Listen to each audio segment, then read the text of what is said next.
You can never sleep in traffic. There's living steady panic. I know 'cause I try acid. Now I see through your habits, just like gadgets. You tell me with the two hands I'm too bad. Wonder what you think's I like. Need me to get your bills paid. That's what you said. I guess I'm just too fake for that. So sit down, listen, think for a minute. Know it might be hard 'cause you're uneducated. Break down, face it, breathe for a minute. I'm about to help you with your manners and respect. You get it? Just uneducated. But this so but you make it. One day, manners and respect. I'm a realist. I see your actions like an itchy clitoris.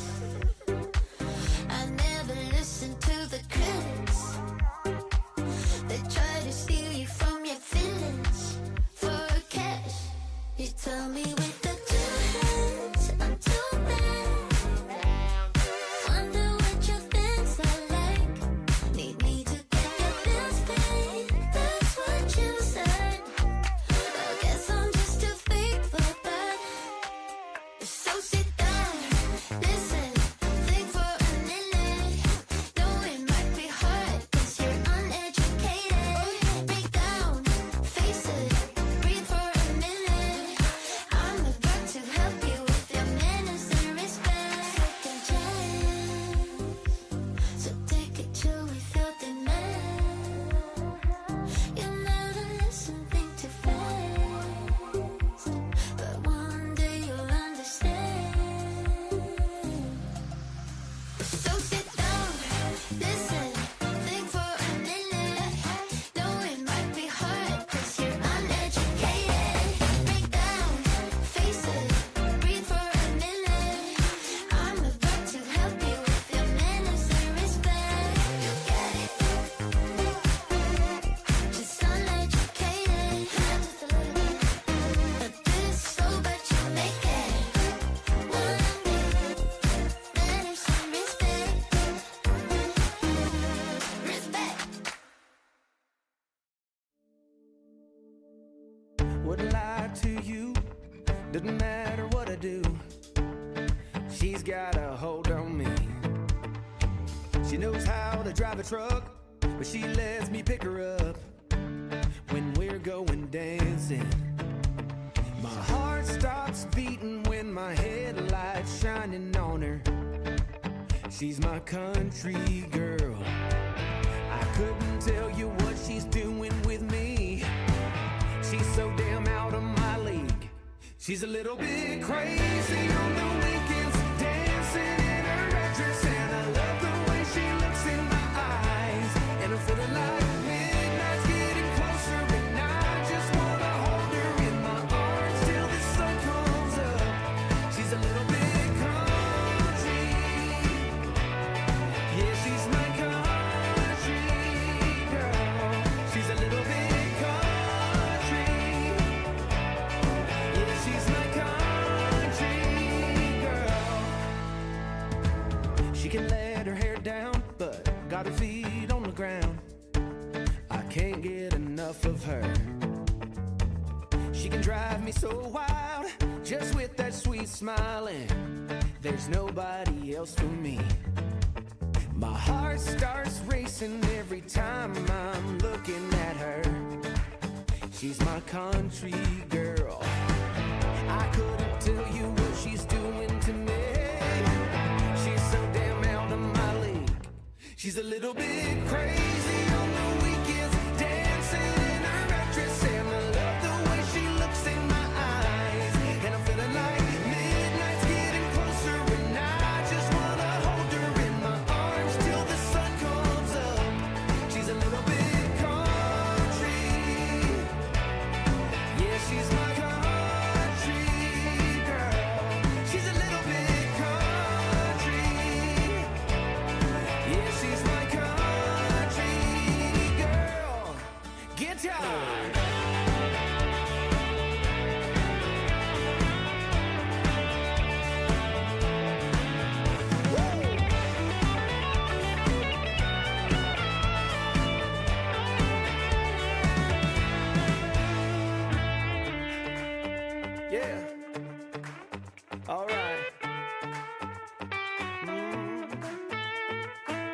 wouldn't lie to you.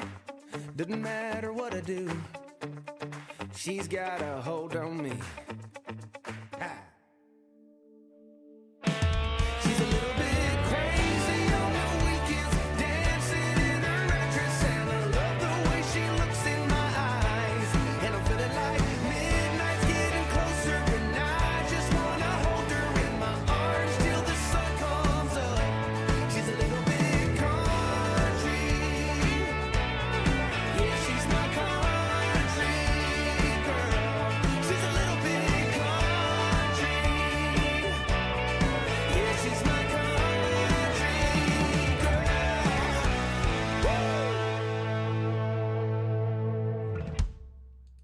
Woo! She is my country girl. Welcome, everybody. It is Friday. Friday. Woo! Who had a good week this week? Hopefully, everybody did. Let us change views. Hello. Hey, what's up, everybody? Hello. Welcome. It is Friday. It is a new episode of Beyond the Doll. As always, I am your host, Shizu-san. And my beautiful assistant with me today is the very lovely Sailor Jupiter, aka Makoto. So we are here on another pleasant Friday to do a topic which I think is hopefully going to be fun. Hopefully you guys will enjoy it.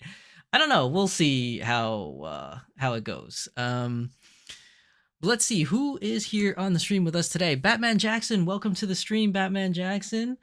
Let's see. She's on. I got her T Legion pair, came back, and she is on the way to me. Nice. Congratulations on your new pair, doll.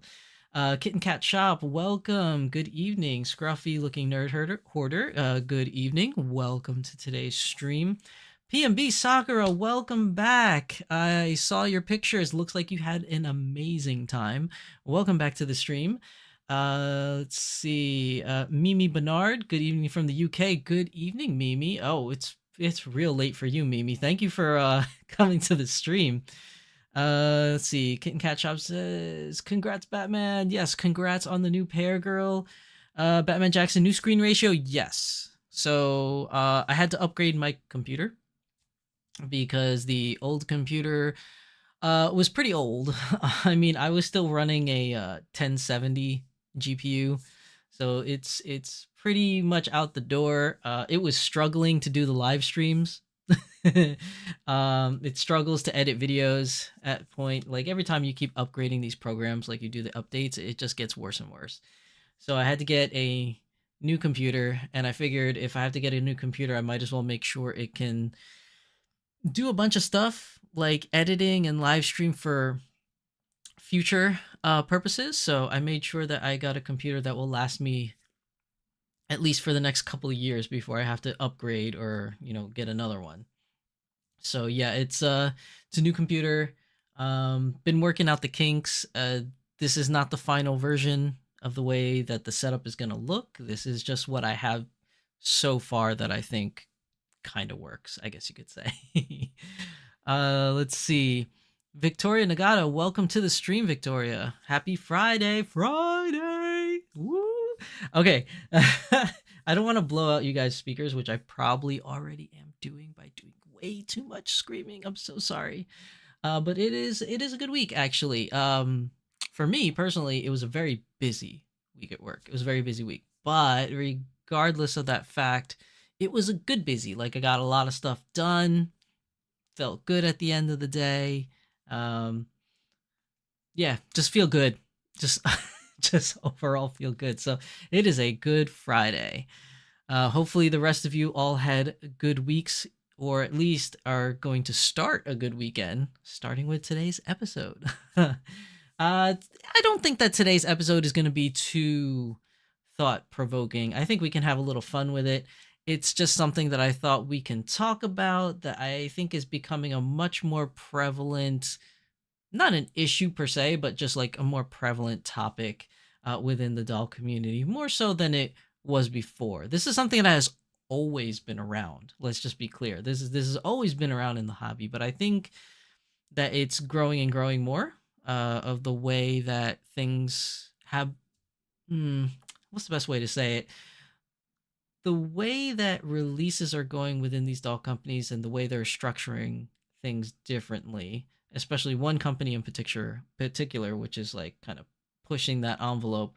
I think that this is becoming more and more of a talked about thing. Again, not as a serious in nature conversation, but more so you realize this is happening, right? Like, so let's talk about it. So, what topic is that? And that is identification or projection. So, before we go into the nitty gritty of everything, let's kind of like knock down or lay down the groundwork for this conversation before we get started. So, really, what I'm trying to get at is, are you a person that likes to identify with their dolls, or are you the kind of person that projects your inner self or what you want onto your dolls? Or are you even a bit of both?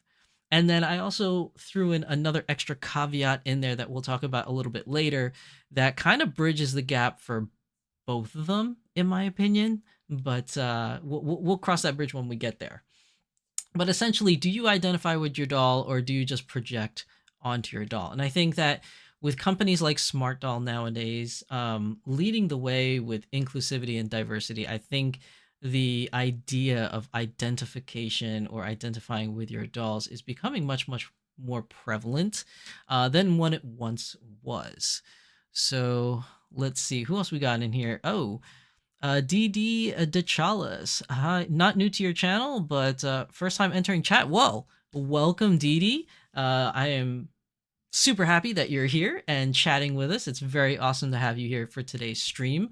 And hopefully you'll enjoy today's topic and we'll put your thoughts in the chat section so we can converse about it a little bit more. Feel free to always post something. I always try to make it a point to address everybody's statements. If anything, more a shout out than anything, but I always try to address every single statement if I can.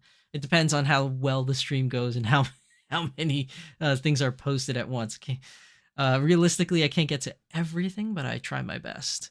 Oh, Yoshi Plays. Welcome to the stream, Yoshi Plays. How am I doing tonight? I'm actually doing good. I had a very busy but very productive week. I feel good about the way this week ended. I don't know. It's just everything kind of clicked. Even though I was super busy, it just all kind of clicked and having a good time. Actually, I forgot to mention one thing before we get started on today's topic. So let me just do that real quick. And that is Thy Geekdom Con. So Thy Geekdom Con is coming up in the greater North Philadelphia area. This is a convention on May 24th to May 26th. The reason why I bring it up is because I bring it up every week, and that is because we have a doll booth. Who's we? Well, me and a couple other individuals within the doll community are going to be here, and we have our own doll exhibition booth, I guess you could call it, where we're going to have a display for dolls, and we're going to have photo booths for dolls there. And we're going to have giveaways. I think we had plans for a workshop. We may be switching that around. We may not have it in favor of something else, but we are going to be there for all 3 days. So, or is it 2 days? 3? No, 3 days. 3 days. We'll be there all 3 days. And if you just want to come, hang out, have a good time, meet a lot of like-minded people that are into dolls, you should definitely come down to Thy Geekdom Con. Like I said, there's going to be a couple of us there, so myself included, obviously, Shizu-san, and one of my good friends, Becca, who goes under the Tempest Strife, who has her own channel for Ningyo Bingo. She will also be there. She's actually the front man or the front woman for this venture. She's actually the one that started it all, so she's going to be there, as well as her own little entourage, like her sister and I believe one of her co-host for her podcast. We'll also have Kit and Cat Shop. They will be there as well. And we just got confirmation that definitely My Lady Disdain will be able to go. It was a little bit iffy if they were going to make it this year because, they're trying to split their time between Seattle, meeting up with Danny at Anime Impulse, and then, trying to make it back here. But they just let us know that they definitely are coming, so they will be there as well. So there's going to be a bunch of us there. We're also giving free giveaways, not to mention a free doll. So somebody's going to walk away from this con with a free doll. We're also going to have other prizes, some other dolls, maybe some. Well, the free doll, the one free doll is the grand prize. It's like a tiny fox doll. So that is the grand prize one. We're gonna also have maybe some other small dolls and some other prizes coming after that. But the big prize is the free doll. And the good thing about it is you don't have to spend any money whatsoever or exchange any personal information. You just show up, ask for a ticket, and then show up to the lottery later on when we do the lottery or the whatever you call it, the drawing, the winner drawings. But definitely come out to the Geekdom Con if you're in the greater tri-state area, which is going to be I guess you could say the Pennsylvania, New Jersey, New York area. We can even say Quad County because Delaware's relatively close too. So if you're anywhere in that area, please come by and don't worry about having things to do because it's not just doll stuff and hanging out with doll people. It is Thy Geekdom Con. You're going to find video game stuff there, anime stuff, all general geekery there. So you're going to have like Dungeons and Dragons and tabletop games and, cosplayers, all different kind of stuff is going to be there. It's a lot of fun. And every year the attendance gets bigger and bigger. So it started out as a really small con, but each year it just gets bigger. I can't wait to see what it looks like this year with all the new people coming through. Scruffy looking nerd order says we're exhibitionists. Yay! Lavely Day, welcome to the stream, Lavely. 3 tinies and a bigger one. Oh yeah, 3 tiny. I forgot. Tiny is what was it again? Anna, is Tiny Fox? Is that the ones that we were giving away to? 3 tiny ones. PNP Sakura, yay, clap. So yeah, definitely come down to Thy Geekdom Con. It'll be a lot of fun, and get to meet other like-minded doll people. So yay, hooray for that. And my macro didn't work. Oh, there we go.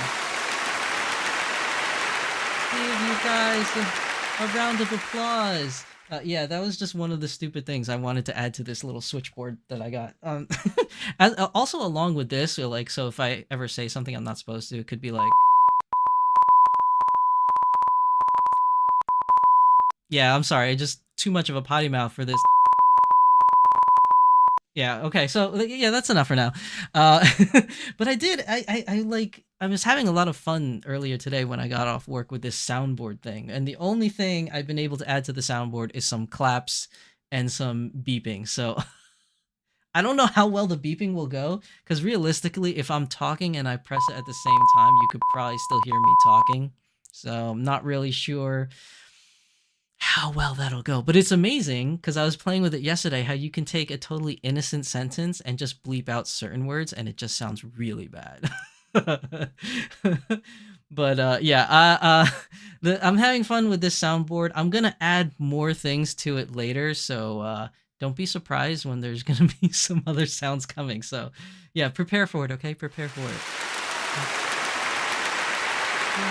Thank you, everybody. It might be a little loud. Oh no. I was trying to mess with the sound levels to make sure it's not too loud. I didn't want to blow out people's headphones, but thank you, Lovely, for letting me know. I'm going to have to see if I can adjust the sound a little bit more so that it's not so painstakingly loud.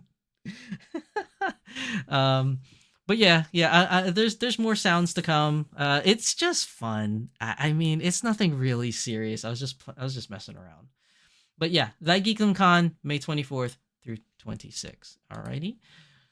So, King Cat Chop says there's a video where they beep Sesame Street. I saw that one, and it's so bad.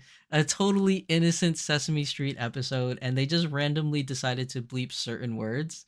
And yeah, it was just, it just didn't. Oh yeah, it sounded like it was like R-rated, whatever you want to call it, for mature audiences only. Okay, so like I said before, we are going to be talking about identification and projection. So I mentioned it before, but we have some newcomers in, so I'll mention it again. For identification, it's basically what we're going to talk about is individuals that like to identify with their dolls. And that seems to be something that's happening more and more recently. As well as we're going to talk about projection, which is, do you project onto your dolls. And I'll go more into detail when we get to that section of like what I mean by that. And then I have a bonus third one that I want to talk about, which kind of like ties in all of it, or at least I feel like it ties in all of it. So when we get to that section, we'll have fun with it. Tempest Strife, welcome to the stream. I didn't realize putting spikes in the mohair would be so hard. Oh, for the wig. I know what you're talking about. Yeah, I'll just live vicariously through you, Tempest, because I do not have a creative thumb whatsoever. So if you say it's a pain, I believe you 100%. Oh, Marie Velez, welcome to the stream, Marie Velez. What's up? Okay, let's move on to our PowerPoint presentation. Oh my goodness, I forgot that I moved the chat box over there. It looks terrible like that. Hopefully this doesn't take up too much of the space when the picture comes up. Okay. So first up, identification. Oh my god, that does take up space. Hold on. I can probably put it in the middle. Yay. Okay, so so now you can read the chat box a little bit better. So identification. I think that this is something, it has been within the doll community ever since even resin days of individuals identifying with their dolls. But the reason why I want to bring it up in today's episode is because I feel like it's becoming much more prevalent as a topic. And like I said earlier in today's video at the very beginning, it's not like it's a hot button topic or push button or whatever other kind of buttons you want to make it out to be or call it. It's just that like people are starting to mention it more and more. And I feel like the reason for that is basically Smart Doll. We know that on this channel, I talk about Smart Doll a lot, as well as Dolphy Dream and A-Zone, which I consider the big three when it concerns vinyl dolls. But Smart Doll is the one that I believe out of all three of those doll companies that is really pushing diversity and inclusivity, right? And they even say it on their website, and Danny Chu says it himself all the time through his posts or any kind of video snippets that he puts on social media, basically.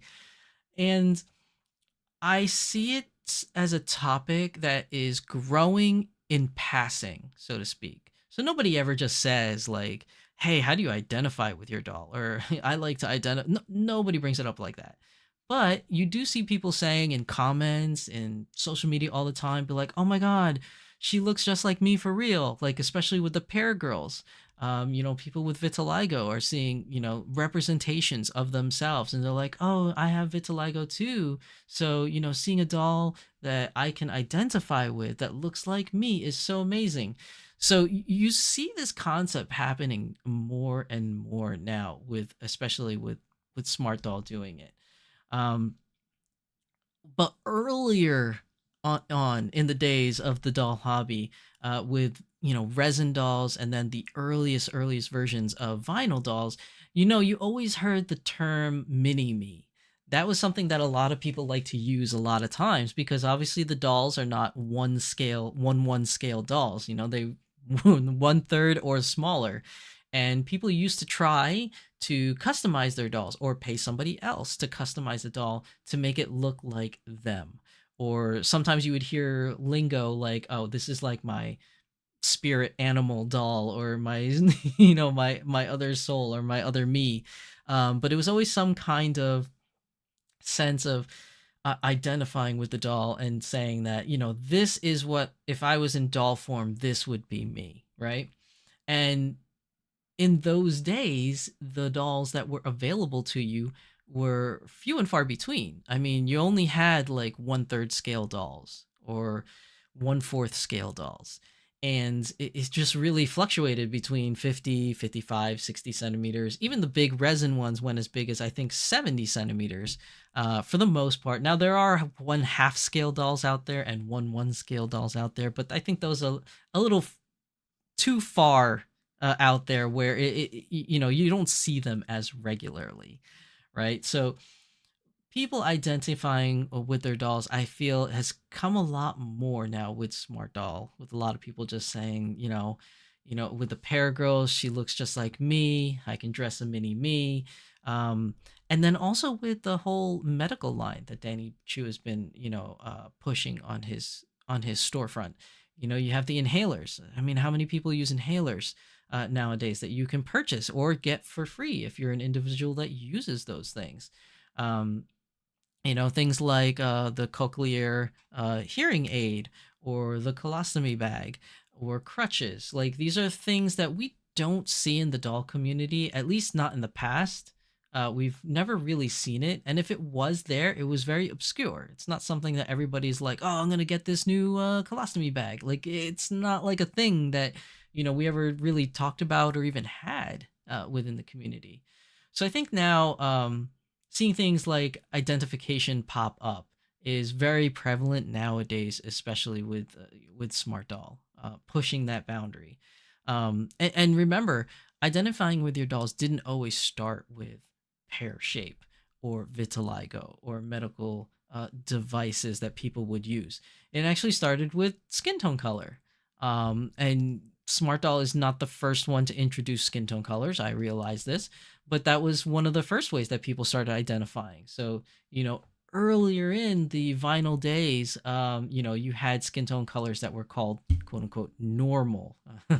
They used the term normal back then, and then like, terms like tan and things like that. And then, those are mostly the only two colors that you would get, in the vinyl scene. I realized that resin had a far more extensive lineup of different skin tone options, but for vinyl, it was always like the quote unquote normal, and then the tan, which was very rare. It wasn't very prevalent with tan skin bodies for the longest time. Like it was more like the unicorn that you would find.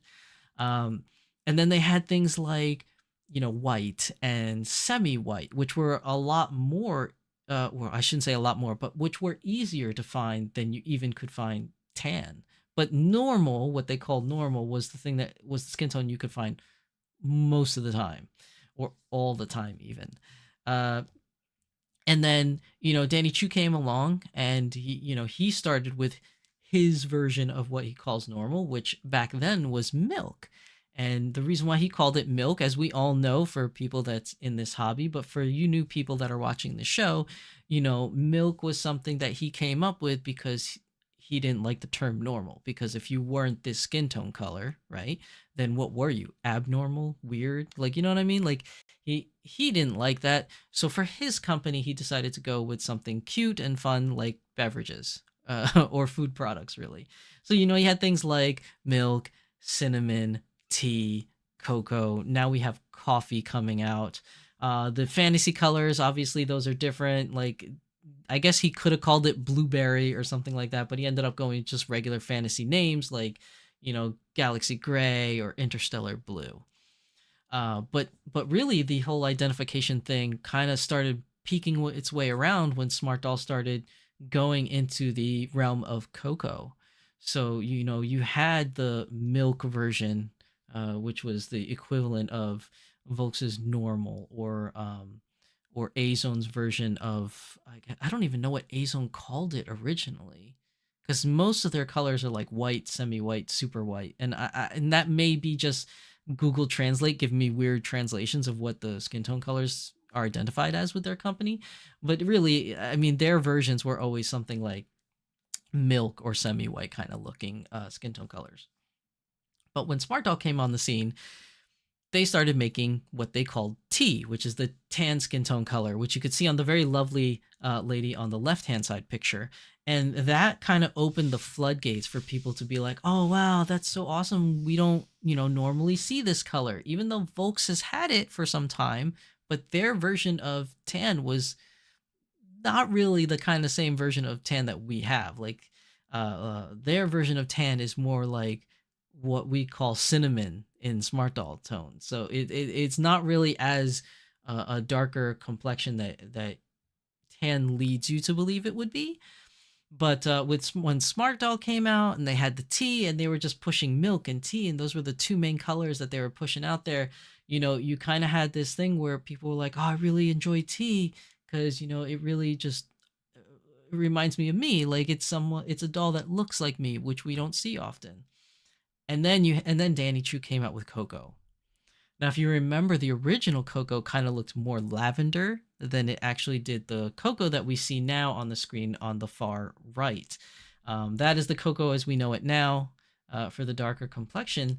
And the original one was more like a lavender color. And that one is really a unicorn. Try finding an older Coco doll.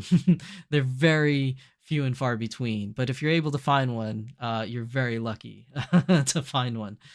But with the introduction of Coco, now you have a lot of people now getting into the doll hobby saying things like, "Oh, I got her because she reminds me of me," or "There's not many dolls out there that looks, like me." And I think that in saying that, it's a little hard to judge because, and I say another reason why I say that is because when I speak of the doll hobby, especially on this channel specifically, when I speak of the doll hobby, because my main focus is what I call the big three, is, you have Volks, Azone, and Smart Doll. And I think those are the big three amongst vinyl dolls. So, you did have skin tone colors in, smaller dolls that were out there, especially, the ones that you can buy like Barbies, like American Girl dolls, and then obviously you have like resin stuff.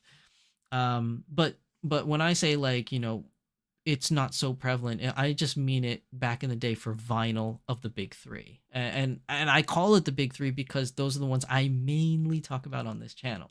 Um, but yeah, I think with the emergence of Coco has really started to turn a lot of heads, as well as the way that Danny markets his company. I think he markets his company definitely to an international audience, even though Volks themselves is an international company and sells all over the world. I believe that the way Danny markets his product via social media, and being out there at conventions and things like that, I think that he is more gung ho to reach an international audience. He's also more open to reach out to audiences that are not in the doll hobby. For one, going to anime conventions, because there's no guarantee that people at anime conventions like dolls. But then things like going to Creator Con, things like him going to Sneaker Con. Like, these are places that are not doll prevalent places, and he tries to market these things or his items to a much broader audience. And when you do that, it opens eyes and it turns people's heads that otherwise didn't like or weren't into these dolls, and you get them into the hobby and they see these things and they're like, "Oh, I when I think of dolls, I always think Barbie." You know what I mean? Like, the people that are not into the doll hobbies, when they think dolls, they think Barbie, they think, if you want to go a little more scary route, Chucky or Cabbage Patch Kids, which I'm kind of like dating how old I am, or even American Girl dolls for the much younger crowd that may be watching this. But to see something in such a larger scale, at 1/3 scale, at 24 inches, with not a like American Girl, not like the small pudgy like kind of baby aesthetic, you know what I mean? It's more of like, I don't want to say adult, but more like a regular person's kind of depiction, just in a smaller scale, right? Because in a 1/3 scale, just shrinking it down. And I think when you advertise in places that don't really have these things and you open other people's eyes to it, I think it creates a lot of attention and a lot of people getting into this hobby that otherwise wouldn't have been in it, and and that's where this whole identification thing keeps growing and growing, is because a lot of people see this and they're super excited about it. You guys are popping off in chat, so let me see, let's go, let me go back a little bit to make sure I get everybody in here. Kitten Cat Shop says Barbie with fashionistas. I will take your word for it because I don't know too much about the Barbie scene. It's easier with the better diversity and inclusivity. Marie Velez says, I've been sick with a cold. I was looking forward to tonight's chat. It feels good to be among peers. Always, always, Marie. I almost got Marvel and Tea this week, but by the time I was ready for checkout, it was sold out. Oh, I'm sorry to hear that, Marie. But, she is a frontline girl, so don't worry about it. She'll be back, and you'll have another opportunity to get her. Kitten Cat Shop, they got her theirs. I don't know if you've seen their post. Dee Dee says, I collect dolls of all different colors. Color never influenced my collecting. If I think they are cute, I buy them. Nothing wrong with that. I think everybody in this chat is pretty much following along with you. We pretty much are all in the same boat. Marie Velez says, "Oh my god, I saw the unboxing video and I was giggling with you. Congratulations." Batman says, "I'm gonna have so many coffee dolls." We gotta wait for coffee to be released first, though, Batman. Kitten Cat Shop says, "True, Dee, I grew up in a very diverse situation, army brat, so I love having my collection reflect my reality." And that's a good way to look at things because, reality is not just one way. There's many different ways, especially in today's society when we're no longer beholden to our immediate geographical area. Like with things like the internet and fast travel like airplanes, we can meet and see so many different things all over the world and get to soak in that diversity and culture. Um, let's see. Yoshi Plays says, "Happy Friday, by the way." Happy Friday, Yoshi Plays. What's up? Tempest Drive says, "I had a father ask me about Naomi Strength at Anime Boston. There is not many dolls like that at the look of like that look like her, his daughter." Okay. Yeah, and I've gotten that, before too, is when I would bring out my tan or my tea dolls, like people would see them and they'd be like, "Oh, I didn't know, they had like different skin tone colors." Because most people that are not in the hobby always just kind of think of the Barbie skin tone color. Like that's kind of like what the first thing that pops into people's heads. I at least I think is that when they think dolls, that's like the first kind of thing. Because for many many years that was a very prevalent color. And again, I do realize that in the past there have been other skin tones, but they were very few and far between. It's not the color that you would always see on, populating the shelves. Although they were there, but again, they weren't as prevalent. But nowadays things are different. Things are more diversifying, and people want to see things that reflect them. And I think the term of identifying with their dolls is becoming much more prevalent now than it was in the past. Dee Dee says, "At Kitten Cat Shop, I grew up in a diverse community, and that's always the best way because, you get exposed to a lot of things. And even if you didn't grow up in a diverse community, I think at some point in your life, uh, probably college is my best bet, is when you're going to find like the most diversity because, you get people from all walks of life going to colleges, especially like international students as well. So, you get to meet people that aren't from your country at all and exchange values and cultural nuances, which I think is where most people will see those kind of things. And if you don't go to college, you'll probably see those things in the workforce, like when you start working. But that's a whole other topic in and of itself, because even when you enter in the workforce, sometimes you can be like pigeonholed into certain kind of things, diversity wise, and that's a whole other can of worms that I'm not ready to open in today's episode. King Cat Chop says, "I kind of like the beverages rather than implying race or ethnicity. They have more options, i.e., our tea Marvel is Greek, Dayani is Lakota in our stories." I like it too, actually. I thought it was an ingenious way to get around, you know, I guess offending people by using the terms normal, or you know what I mean, like it's just it's so cringe now. Even saying it as an example in today's episode, like just saying "oh normal," it feels so cringe to say it because our perception of things, or our way of identifying things nowadays, is just, I want to say, is much more precise or much more open-minded as to how we introduce ourselves or identify ourselves, that things like normal is just so hard to hear. It just hurts your ears to hear it. um but I think that having the beverages or food products, I think, is a good way, or a clever way to do it.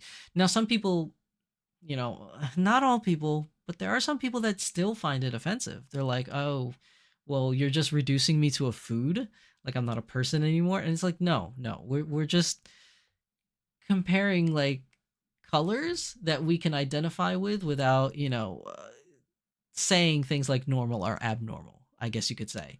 Um, Tempest Stripe said more mindful. Yes, that's a much better word to put it. We're just more mindful about those things.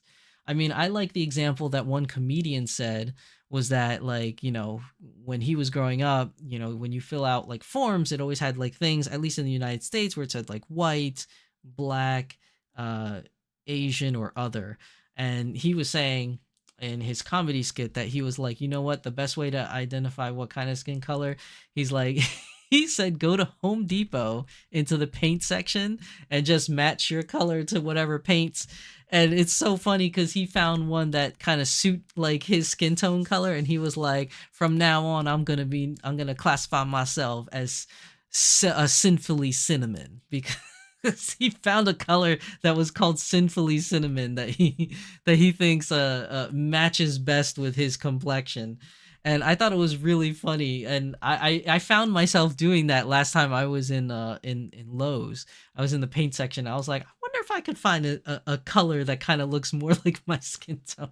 And it's really funny because at least I thought it was really funny. But you try to like talk about these things in a way that is, like Tempest Strife said, more mindful, but also you want to be able to say it in a way where it's not such a serious thing. Like, even though it is a serious thing, but you don't want to take everything in life so seriously, or else we're just going to be walking around like robots, you know what I mean? But you got to say it in a way, or approach it in a way which is also not offensive. So it's a very, very delicate balance, and I believe in today's society, which is very hard to do. um and I don't want to say hard as in like, oh, it's so hard I don't want to put up with it or do it. I don't mean it in that sense, but like, the ease, I guess you could say, of way back in the day when there was only one or two choices. You didn't really have to think about things. It was just like you were either this or that. Whether it was inappropriate or not, that those were the terms that were used back then. So it's not like you had a plethora to choose from. So it was just easy to identify if you only had two options. But nowadays, because we are very mindful, right, of all the different diversities and all the different cultures and all the different identifications, that we have to be kind of careful with how we approach things nowadays. And I think that some things can kind of get lost in the sauce when you're trying to, um, talk to other people, and then because there's so many terminology and so many different things, whereas what's a good example, like gender identity, it used to just be male or female. Whether that was right or wrong is a totally different discussion in and of itself, but there were really like only two choices back then, right? Whereas now, you have, cis male, cis female, and then you have the LGBTQ community, plus you have the binary, non-binary, and I think there are many other more, identifications out there that I personally, might unknowingly be leaving out, because getting yourself educated with all these different things, there's just a lot. And then sometimes, because there's so much, you have individuals that are just altogether scared to talk to other people or approach other people, because they're just afraid to offend people. Because some individuals are okay with you making a mistake, as long as you acknowledge your mistake or whatever. Or some people just like talking about it and having a good conversation about it. And then there's other people that are just not having it at all, and they're just like, oh, what did you say, what did you call me? And then they go you know off on you and stuff like that. So I think that with all, even though we're trying to be a more understanding and diverse community and more mindful of everybody's differences, it also can be a daunting task when trying to talk to individuals. But then, you could always say that you don't even have to even address it at all, which is 100% true. You could just talk to the person because you like talking to the person. You don't have to bring up anything whatsoever while you're talking to them. So, it just depends on your personality and how you approach things. but it can be daunting. So I do understand, and I do like the fact of using Danny Chu's methods of using beverages to do skin tone variations, things like milk and tea and cocoa and now coffee. I actually really like it a lot. Um, but you can't please everybody, and there's always going to be somebody out there that's, and I say it on my channel all the time, there's always going to be someone out there that just does not agree with you, and there's nothing you can do about that at that point. But as long as you feel in your heart that you've tried your best, then that's really all you can do. You can't do anything more than your best effort. And if you make a mistake, you make a mistake. Like we're not perfect as a society, as people, as a species. We're not perfect. We're bound to make mistakes. And as long as you acknowledge that you made a mistake and that you're willing to learn, I think it usually goes over well with people. Um, let's see. What else is going on in chat?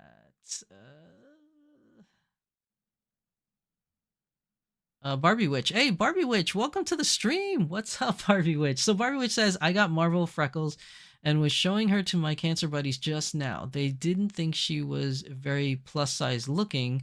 I was surprised by that reaction. You know what's funny about that, Barbie Witch, is they could be right to a certain extent, and the only reason why I kind of understand where they're coming from is just for the fact that, like, for us doll people, or at least the community that watches my channel, like, we're just so used to seeing that supermodel figure from the classic body style, or from the Volks body style, like that, the very stick thin but hourglassy, curvature figure that, seeing Pear Doll, to us, it's a big change. And it is for our community, it is a big change. But for individuals that are not in the doll community, maybe they were expecting something different because they just don't know what choices are out there, basically. That's the only thing I can come up with, that maybe they thought plus size and they thought much bigger or much more curvier, I guess.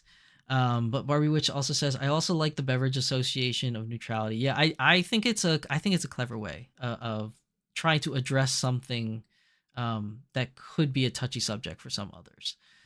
Kitten Cat Shop says, I just wish we could have more variety in features, not just shades of color. I think you're 100% right in that. But it all comes down to logistics again. Like, how much can one company do?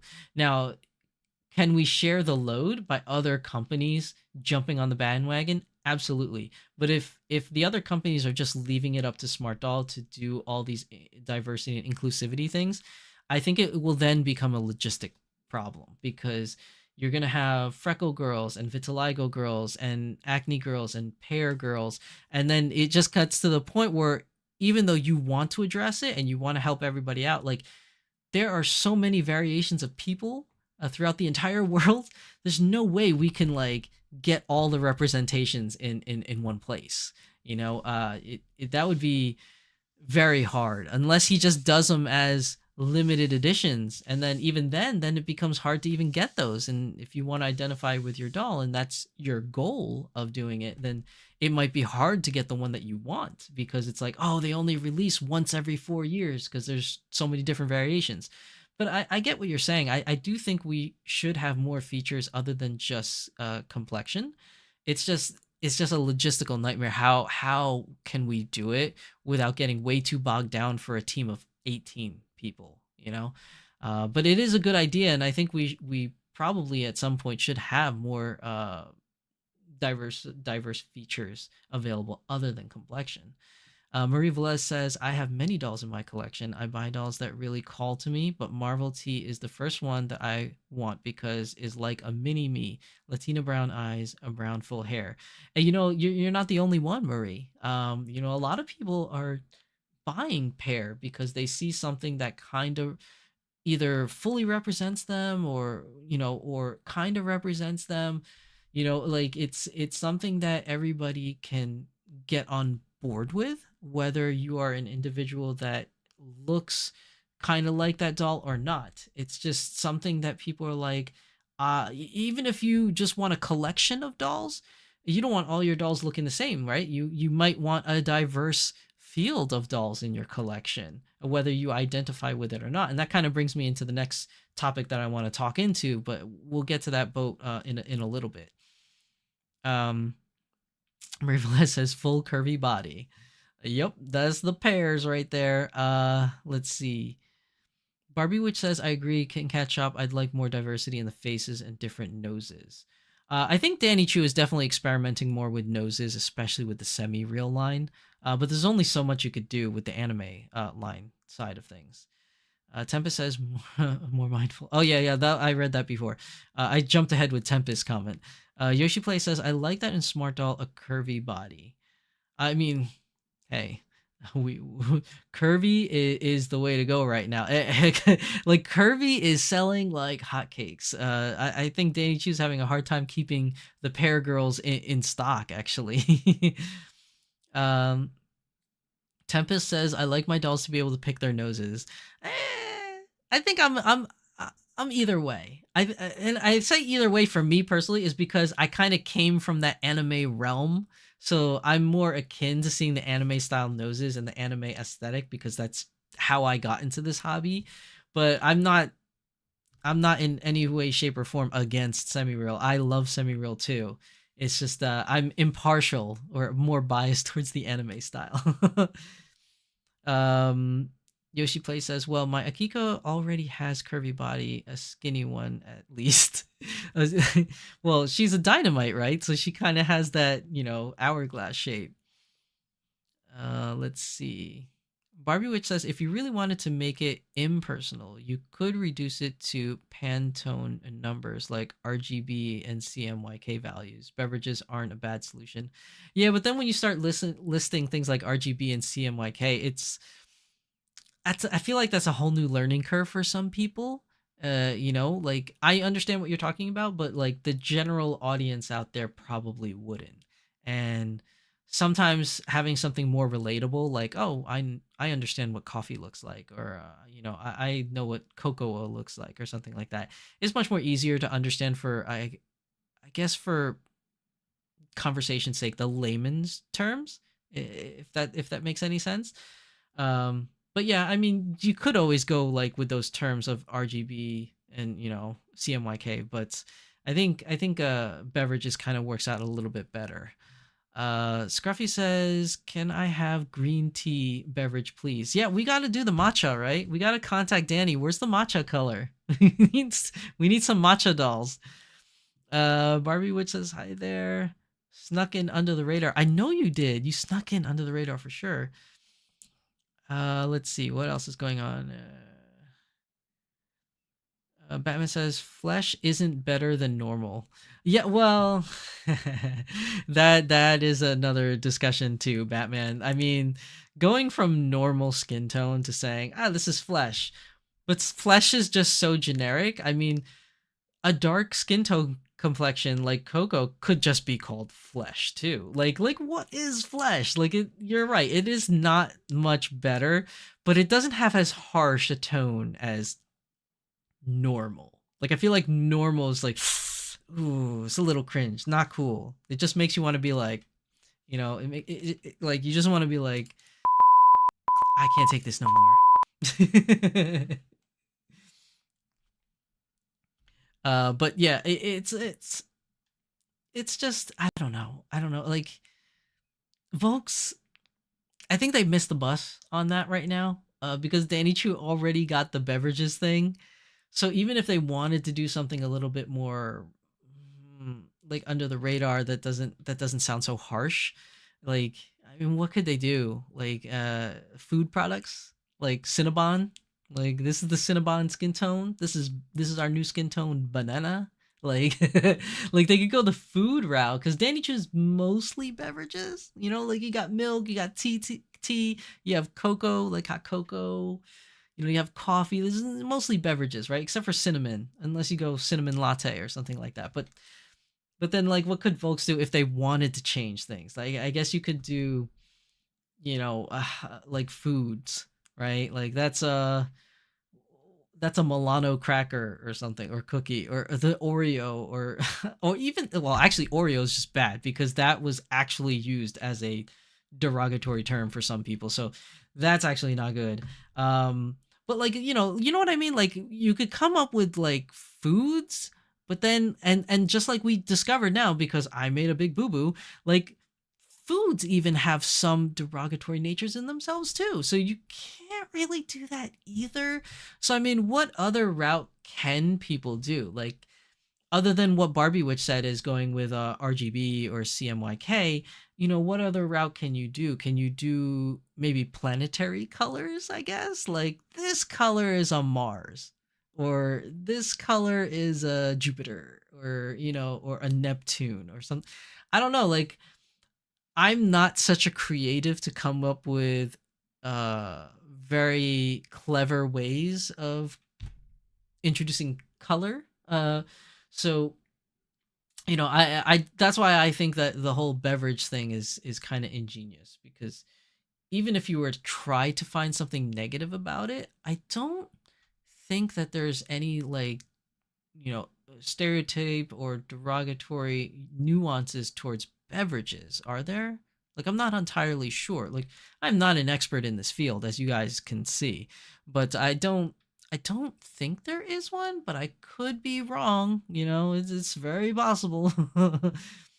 Let's see what else is going on in chat. PNB Sakura says, I'm getting over jet lag. Got back from Japan on Wednesday, Thursday. Yeah, jet lag is for real. It took me like a week, I think, to get back on track from the jet lag. So hang in there, buddy. Barbie Witch says, I think the reason why people throw these expectations at Smart Doll is because they're pretty great at listening and being the champions of the unheard. I, you know, I agree with you, but I'm not entirely sure if Danny's goal is to be the champion of the unheard. I know that he's kind of like making it his mission to represent the unrepresented, but I don't know if like I would go as far as him championing it. But I understand exactly what you mean. I get what you're saying. Um, Scruffy looking nerd says that reminds me of the band-aids from the 80s that advertised as almost invisible in convenient flesh tone. It was light pink. I remember those. Actually, I think they still have them. I could have sworn I was in Target the other day and I saw those, for lack of a better word, I guess skin tone colored bandages. Like I know exactly what you're talking about. I don't think it's just an 80s thing. I still see them today. Let's see. Barbie Witch says bandages are a fine example of tell me that white people have the upper hand without telling me that white people have the upper hand. Yeah, I don't know. But even let me see. The classic example of a band-aid from the company Band-Aids. I mean, the closest example I could think of is, weren't the original, well, maybe I shouldn't say original, but the standard colors of the band-aids that you could buy in the store, at least when I was growing up in the 80s and the 90s, they were more akin to like a tea skin tone color, right? More so than like a white or a semi-white, or or a milk kind of thing. I think it was always like kind of like a tea kind of color. If you wanted to break it down in like smart doll, I said smart doll like terminologies. King Cat Chop says, ironically, the band-aids were too dark for me. Yeah, that's what I'm thinking. Barbie Witch says, I'm too yellow. PNB Soccer says, band-aids are weird. They seem too peachy. You know what they have nowadays, which I think is interesting? Not all companies do it, but there is a Band-Aid company. I think they're called First Aids or something like that, where they have clear Band-Aids. You've seen those? Where like the only thing that's got any kind of pigmentation to it is the gauze that goes over your wound. But the sticky part, like, the Band-Aid part that sticks to you is actually clear. So, those are kind of interesting because when you put them on, it's almost like it's invisible. because it meshes with your complexion. But at the same time, you just have like, oh, why do you have this random cotton ball attached to your arm kind of thing. Let's see. Barbie, which says they're biased for a pinky skin tone, like one kind of human being. I concur that they don't want to be everything to everyone, wink wink, but they're for the underdog. Yeah, that much is true for real, Barbie Witch. King Cat Shop says, beep it, I'm buying sponge. Okay, I'll beep it for you. There you go. Okay. You're buying SpongeBob bandages? All right, this is how it's going to go for you, okay? I'm buying SpongeBob bandages. Yo, Ben Benjamin, welcome to the stream, Ben Benjamin. Welcome, welcome. Let's see. Barwich says the cloth ones seem to skew T. I agree with you. I was and am all about character bandages. They were more fun and cute. And check my dinosaurs. Well, you know what's funny is about that is when I was a kid, I used to always beg my mom for the band-aids that have the characters on it. Like during my time, it was like things like He-Man, G.I. Joe, like Teenage Mutant Ninja Turtles, things like that when I was growing up. But when I got older and I got my teenage years, I was like, I'm too cool for that, right? Like, so I just had the normal band-aids. And then now that I'm older and I have kids, the only band-aids we use in my house like have characters on it. So we just have a plethora of like SpongeBob and Pokemon and like PJ Masks, and like we have all these different like weird things. So like even to this day, if I have a cut, that's the band-aid I'm using because that's what we have. When you have kids in the house, you know, that's all you got. Let's see. Okay, so I think I'm all caught up with chat for the time being. But yeah, identification is something that, excuse me. Oh, excuse me. I think identification is something that is more prevalent nowadays in the community of people saying that, oh, that doll is just like me, or you know, I can make a mini me now because of X, Y, and Z reasons. And I think and like I said, it's not like a hot button topic. It's just something I noticed that people say a lot more now than they used to. It used to be way back in the day when people say that, oh, I'm going to make a mini me, you know, it was much more rare because you had to either have the creative thumb to turn a doll to make it into a mini you to look like you, or you had to have like extra disposable income that you could pay somebody else to do it. But nowadays, with companies like Smart Doll that give you a wide variety of options, albeit you know, in the grand scheme of things, a very small and limited batch. But within the doll community itself, it is way more different choices than any other company has given us thus far. So you have a lot of people purchasing smart dolls for that. Like, oh, I can make a mini me, or this one looks just like me, or, you know, I can have like a little sister, of me, and all these different kinds of things of people, you know, identifying with their dolls. Which is something I hear a lot within the community nowadays, more so than I did several years ago. Kitten Cat, oh, Magical Kit Kat Girl, what's up? What's up? Welcome to the stream. When I have to get band-aids, I still ask if they have colorful ones. It's the little things. You know, they do though. They have like different color band-aids that you could buy that are like either just straight up purple or pink or whatever.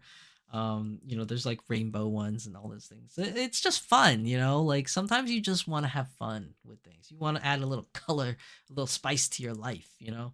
But I think it's funny that the emoji for the band-aid that you picked is the very standard issue like color from like, you know, the existence of band-aids from when they started. Oh, it's pretty funny.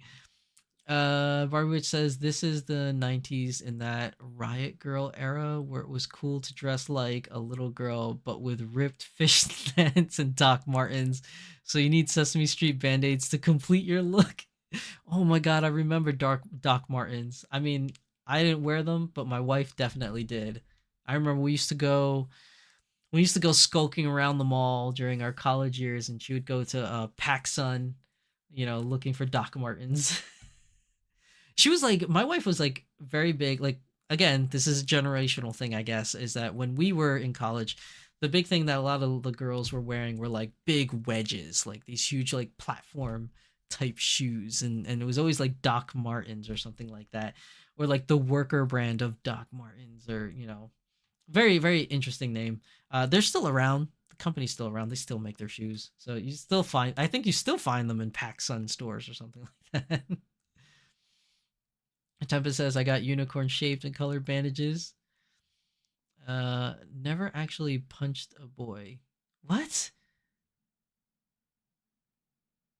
What do you, wait, I totally missed that conversation, Barbie Witch. Why are you punching boys? Like what's going on? I missed out on this whole thing. Magical Girl Kit Kat says we have a Doc Martin store that I discovered recently at one of our malls. I still dream of owning a pair. Oh, for nostalgia's sakes, if you have extra income, disposable income, why not? Fulfill those childhood dreams, Cat.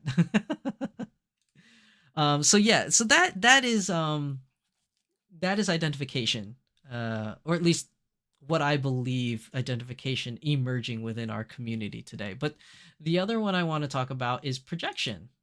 So there are things that you project onto your dolls. If you're not the type of person that identifies with your doll, or if that's not something for you, another thing that comes up is you project onto your dolls.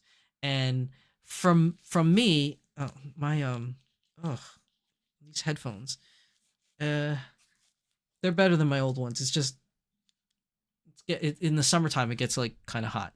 But for me, I think that I personally fall under the whole projection thing. I Me personally, I don't identify with my dolls. For one, because most of my dolls are girls. They're all female dolls. So I don't really identify, as I am not female. I am, I guess you could say, what was the word again? Cis male. So I don't really identify per se in that respects. But for my doll collection, I do project. I do project. Oh, and chat. Oh no, it's not coming up very clearly. Where can I move you, chat, where you can see? Okay, I'm gonna try here, and if it doesn't work, it doesn't work. But I'm gonna try and move you guys to a place where you can kind of see a little bit better. But yeah, I think projection is kind of where I fall into. So because most of my dolls are female dolls, or all my dolls really, I don't have a boy doll as of yet. But all my dolls are female. And I got into this long conversation, a good conversation, not bad. It was a very good conversation that I had with individuals within my doll community here in New Jersey. A couple of weeks ago, I went to a doll meetup in South Jersey, and I saw a lot of good friends there that I haven't seen in a long time, and we got into this very interesting conversation about projection. Um, and I definitely fall into the realm of projection for my dolls because, like I said, I am not a female by birth, but all my dolls are of female gender, or I guess you could say cis female, so to speak, as depending on how you want to identify your own doll. But for me, I think I'm more of a projector because the way I described it when I was talking to my friends was that even though I identify as a cis male, and I am a cis male, I am married to a cis female, I am interested in, I guess you could say, cis female. I'm so bad at like these terminologies, so please, I apologize if I'm screwing everything up. But but for me, and I don't know if I've ever talked about this on my channel before, but for me, the dolls represent an extension of my personality. Is that, as I guess you could say, as a cis male, I don't walk around in women's clothing per se, but I do have I guess you could say, an appreciation for it, and I would, I don't want to say I would like to wear, but it's kind of like I dress the girls, or I dress my dolls in clothing that I probably would wear if I was a female, or clothing that addresses my interests of what if I were to be female, that I would like to wear this. So in my sense, I project my feelings, or my interests, fashion wise, onto my dolls. Well, that's why all my dolls have almost the same type of clothes every time you see them. Most of my dolls, when I display them or take them out, are most of my dolls are fully covered. Usually the skirts or the dresses go below the knees. Usually the shirts are long sleeve, and if they're not, they're like half sleeve. I don't usually show too much cleavage on my dolls, although it depends on the outfits. Sometimes I will, sometimes I won't. But most of my dolls are very like conservative dressed, and that's something that just like appeals to me. And you could always attribute that to that is what I like in a female, like attractive wise, or you could just say that reflects my personality as a person if I were to be in a female's shoes, fashion wise, like fashionista wise. uh and I can't, rightfully so, like, even though I'm married, I can't tell my wife, or I shouldn't say that, I can't like force my wife to dress in a manner that I want her to be. Like, she is her own person. She should be free to dress however she wants in however manner that she wants. I could say, "Hey, this would look good on you. Why don't you try this on?" And she probably would do it. But overall, she is her own person with her own sense of style that she wants to do. So I can't just be like wake up in the morning and pick out an outfit and say you're wearing this today because I like it. You know what I mean? That would be so wrong. Like, that's not how that works. So with my doll collection, I find myself projecting my interests onto my dolls, and that is how my collection is kind of is, or how I identify with my doll hobby. So instead of identifying with my doll as a, she's just like me for real kind of thing, instead, for me as a cis male collector of dolls, um I'm more so projecting my likes or my inner wants or my, I guess, experiences onto my dolls. And I know I went on a tangent because I wanted to talk about something really quick, but I never said, I started it by saying I never said this on my channel, or I don't think I ever said this on my channel. But I'm gonna say it now because I think it's very relevant to today's topic. Um, so for me growing up, when I was a young boy, when since I've been born, my entire family is women. Everybody's women. Like, so obviously my father was not was not a woman, but my father, he wasn't really around very much. My parents got divorced basically. And even though he wanted to be a part of my life, because there was so much toxicity between my mom and my dad, I didn't see him as much as, like, a family where you're in a I get, what's the word? A nuclear family is how they call it, like or something like that. I forgot the word. But when you have, like, a family where you have a mother and father and whatever how many children are all together. So my family was separate because they were divorced, and my extended family, right? Because it was just me, my mother, and my sister, and then my grandfather, right, on my mother's side, but then my grandmother, and then six aunts, right? And two uncles. But my two uncles lived very far away. So I never ever saw them because they lived very far from where I am. So, and then all my cousins were girls. All of my cousins were girls. So literally, I was the only boy in the family. There was probably, when we had family gatherings, there were like 40 women in the house and then me. So, so like when I grew up listening to things like Madonna, and like No Doubt and things like that, because that's what was listened to in my house. Because my aunt, one of my aunts, is only a few years older than me. Because obviously, that's how things work. My grandparents like had kids like later on in life, kind of thing. So my aunt was very close to my age, and so when I was growing up, I listened to whatever she was listening to because she was like, you know, one of the most relatable aunts, because the other aunts I had were all my mother's age. Um, so I was very big into like listening to Madonna and listening to New Kids on the Block because that's what she listened to. So like I always had an affinity for things like that. Um, And because I was always around women all the time, like, I picked up things here and there about what girls wear and like what I like and what what my personal taste in female clothing would be.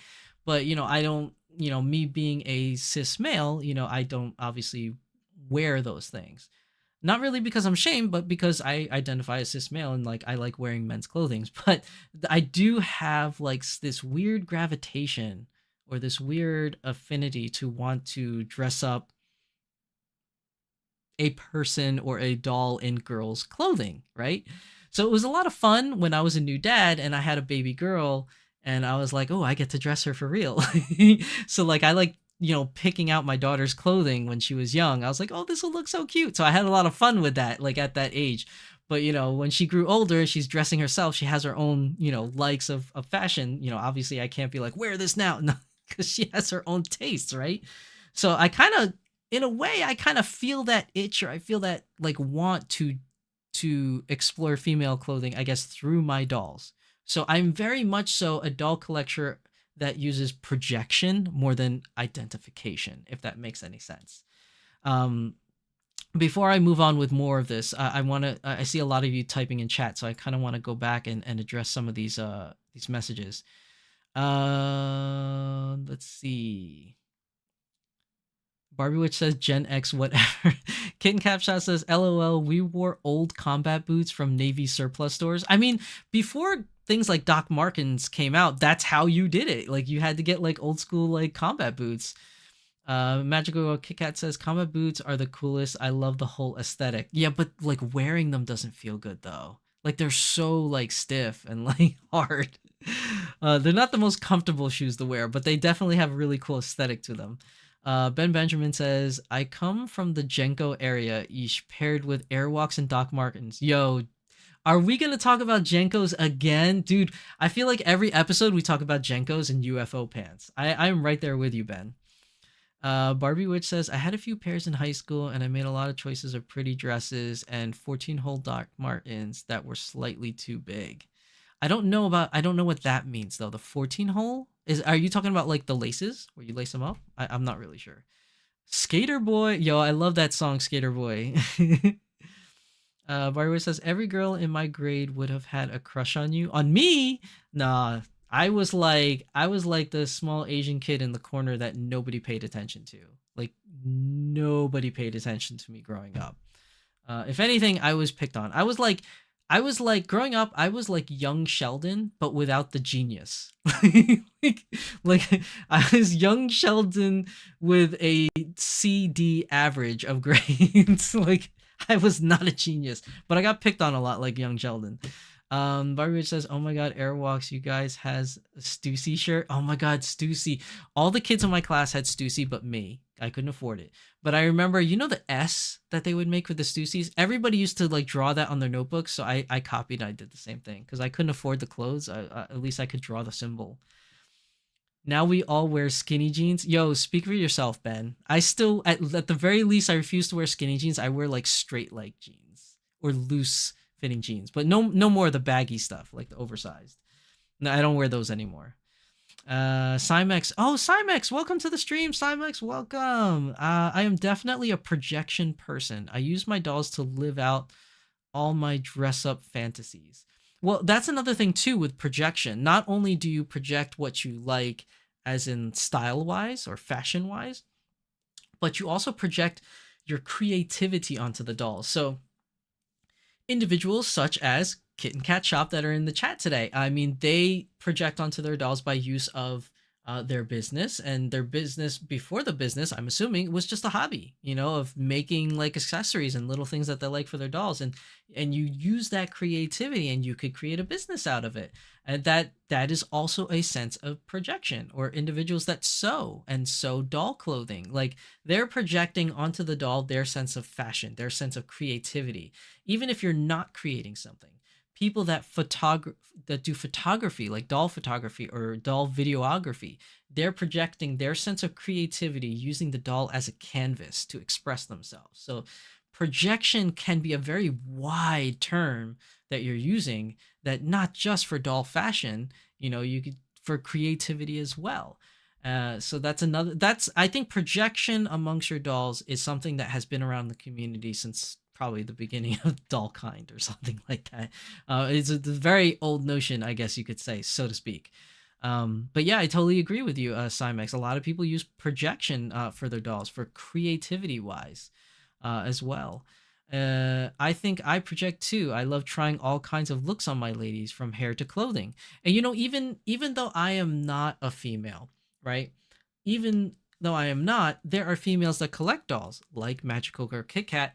Like maybe you don't have the figure of a Dolphy Dream Dynamite, or but you want to wear something that would be more fitting to a Dolphy Dream Dynamite. Or maybe you don't have the body shape of a pear girl, but you like the aesthetic of how different types of clothings would look on a pear girl, or how they would look for a certain style. Like if you're going through a certain style, like a grunge style, or a skater boy style, or a fashionista style, sometimes you let loose your creativity and you project onto your dolls that you may not identify with, but you can show your creativity and your sense of style and creation onto the doll as your canvas.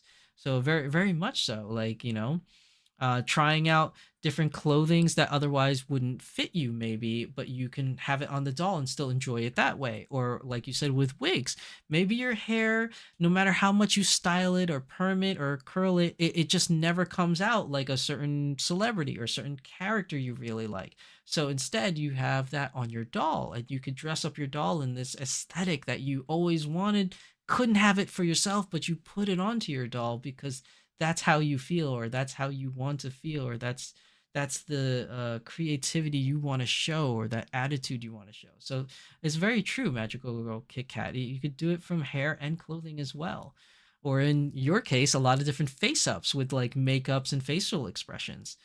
PMB Soccer says, I would say I'm a projection person as well. I like to have my dolls do things that represent my interests. And that's so very true as well. So, coming from the anime aspect of things, right? You might say, hey, I like Elia, right? Or Amelia, sorry, not Elia, Amelia from ReZero. But I would like Amelia to wear this, but she never did in the show, right? Like I want her to do this or pose like this, but I've never seen it in the show. So you're projecting your likes of what you wanted that character to always wear or do that never did in the show, and you're projecting on that character because that's what you like. And you've hit the nail on the head on that one with PMV Sakura. Oh well, I mean, you all are really. Barbie Witch says, I totally project, especially for clothes I won't wear or feel comfortable trying out. Yeah, that's true too. Like, sometimes there's things that you're just not comfortable wearing. But you do like those things, so you express yourself through your doll. Cymex, I appreciate your appreciation. Thank you, Cymex. Magical Girl Kit Kat says, I do think I could apply some of those looks in my own apparel. I just suck at shopping and I get overwhelmed. Dude, even though I like female fashion and I love female fashion, you couldn't get me to create some kind of a fashion. Like I always bum off of somebody else. Like I always look through fashion magazines, or like advertisements for like companies that I like. So for example, like I love Banana Republic. I don't know how many of you know the brand, especially if you're international. I don't know if the brand is international or not, but I love like preppy stuff. So like things like Banana Republic, things like J. Crew, those kind of things like really speak to me. I like that style of clothing, but I can't really afford those types of clothes. I mean, technically I can because I spend more money on doll stuff, but I'd rather spend the money on the dolls than my own clothes.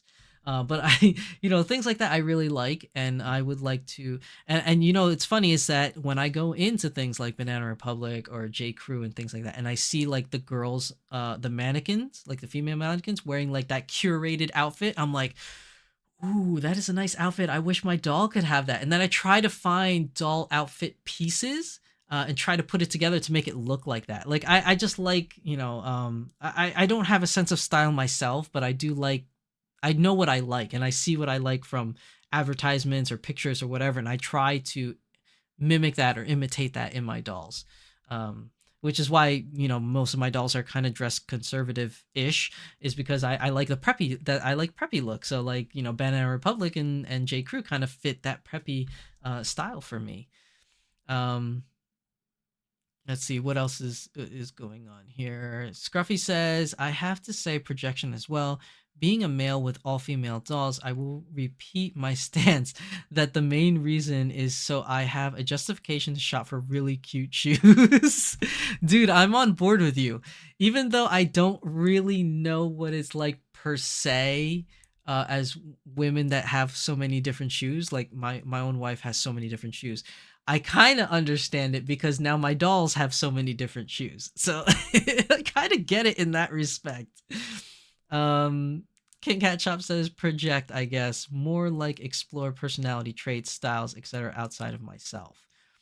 Dee Dee says funny because I dress my dolls in clothes I think they look that I think they like or look good in. And yeah, and you're projecting your sense of style. That's what you're doing, is that I feel like stylistically wise, this body shape or this complexion or this doll in general, like her face up, would really go well with this type of clothing or this color of clothing or color palette per se.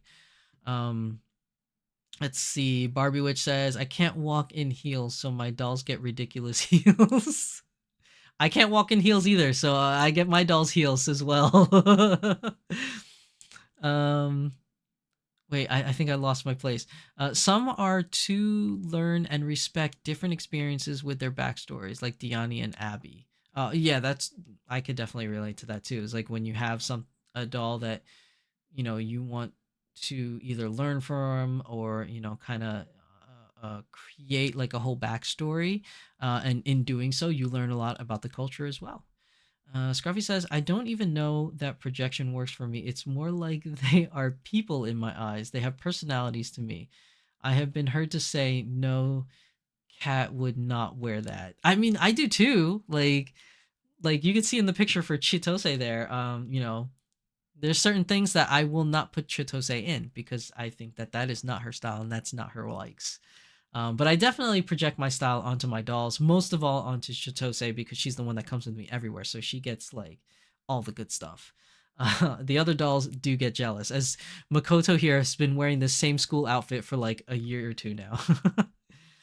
PMB Sakura says, growing up, I always looked up to strong female characters, was never into the action hero thing. I think that may be another reason I got into dolls.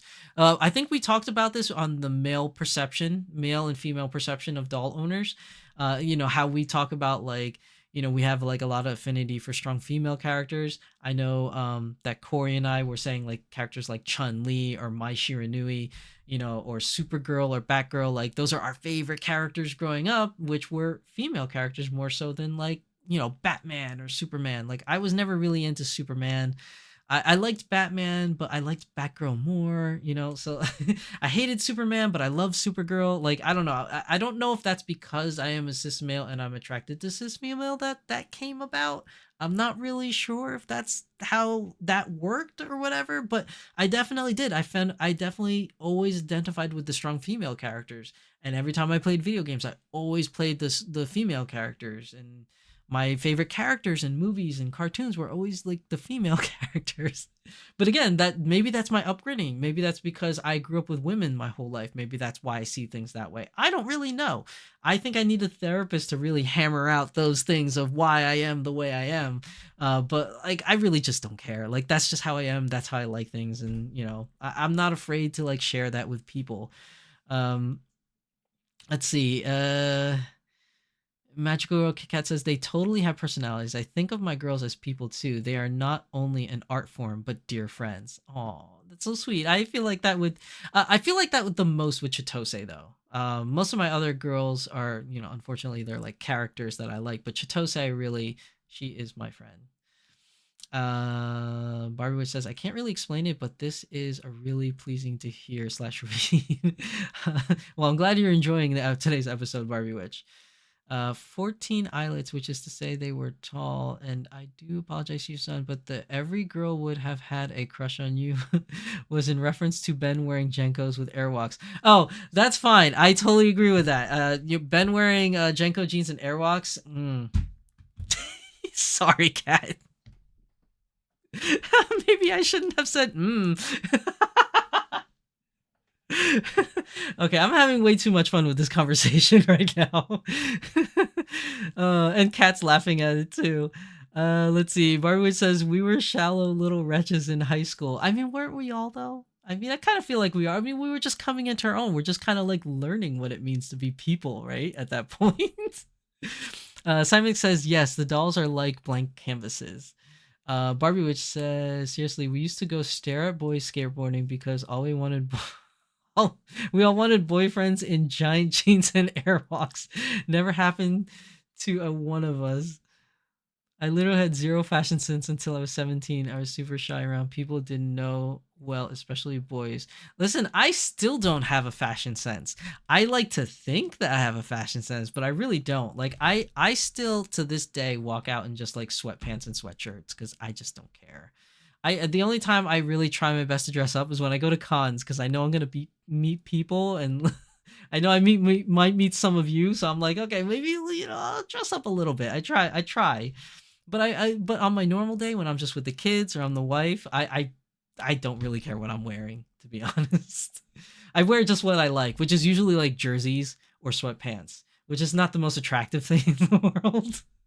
But I guess it depends on who really likes those kind of things.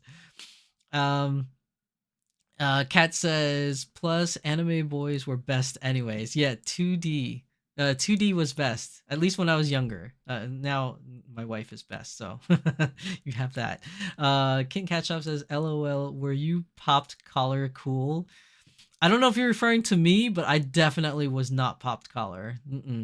Maybe Ben was, but not me. Barbie Witch says we were a hive of individuals who pretty much all dress the same, but were fiercely individual, so alternative. I feel like more kids nowadays are more individualistic than anything.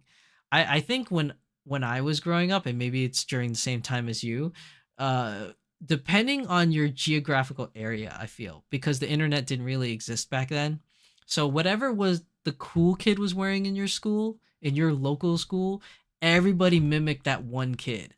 So if one kid was like, if the cool kid was mimicking like, I don't know, Run DMC and they were wearing like, baggy clothes or hip hop clothes, then like everybody in my school kind of like dressed like that. Whereas nowadays, because the world is so vast and open because of the internet, people are, I feel like, are more individualistic because they dress how they like and what they like. And even though they don't have a lot of people in their school that dress like that, you can always go to conventions or meetups or meet people online that have that same similar interests, and you're no longer feeling like you're the odd man out. Whereas like when I was growing up, you were the odd man out if you didn't follow the trend of your immediate neighborhood, or you know what I mean. So and unless you were strong-willed and brave to go on your own and wear whatever the hell you want despite what other people said, I definitely was not that. I kind of like dressed with what all the cool people dressed. I was a sheep. I was following the crowd, so to speak. I didn't have any sense of fashion. I just tried to copy other people. Whereas nowadays, I don't know if it's because I'm married or because I'm old, but I don't care what I wear. I don't care what I look like for the most part. Let me see what else is going on. Baru says, I had a boyfriend for a week, but otherwise I had zero game at all in high school. Ugh, I had no game. I still have no game. I have no idea how I landed my wife, to be honest. I have no idea. Maybe she felt bad for me. Matt, welcome to the stream. What's up, Matt? I missed almost the whole stream. That's okay. That's okay. We're only halfway through it, and you can always go back and watch the earlier part on the VODs. Kat says, "Shy cuties unite." Yes, shy cuties unite. Let's hear it for the shy cuties, right? Let's hear it for the shy cuties. It didn't work. Let's hear it for the shy cuties. Shy cuties unite. What's up? Okay. So the Barbie Witch says, I'm slightly better at talking to men now, but my way of flirting is basically, hey, can I say something weird at you that you respond favorably to? I feel like that's me too, though. Kat says, I love that though. Gotta feel them to see if they can be weird. Yeah, I think we all gotta express our inner weirdness. It's definitely a litmus test. I can only roll with weird. Uh, Anna says, LOL, I'm the roll nat one on charisma. Oh gosh, D&D terms. I'm slowly learning these terms. But yes, what do they call it? Rolling a one, a critical miss. I definitely critical miss on charisma too. Definitely critical miss on that. Actually, I critical miss on everything. Everything on the stat tree, like strength, constitution, charisma, intelligence, wisdom, dexterity. I think I roll critical miss on all of them. I roll a one on all of them. I don't have anything at least plus two or higher in any of those categories. If I were to say anything, maybe constitution, and that's only because like I you know that's the only thing I could reasonably think maybe higher than one. Let's see what's going on in chat. Varu says, I want to see some sort of really strange hobby or interest in a person. Well, I think that's when you really get to know a person. Like if they are comfortable enough with you to express, you know, themselves and all their hobbies, because I think your hobby really like it reflects you as a person, like what you like to do or what you like to collect or have around you. So, if a person's willing to share those things with you wholeheartedly, I think, that's the easiest way to get to know a person. Cymex says weird is best, normal is boring. Barbie Witch says, I feel like that's an important aspect of character. It is. No, you're right. You're right.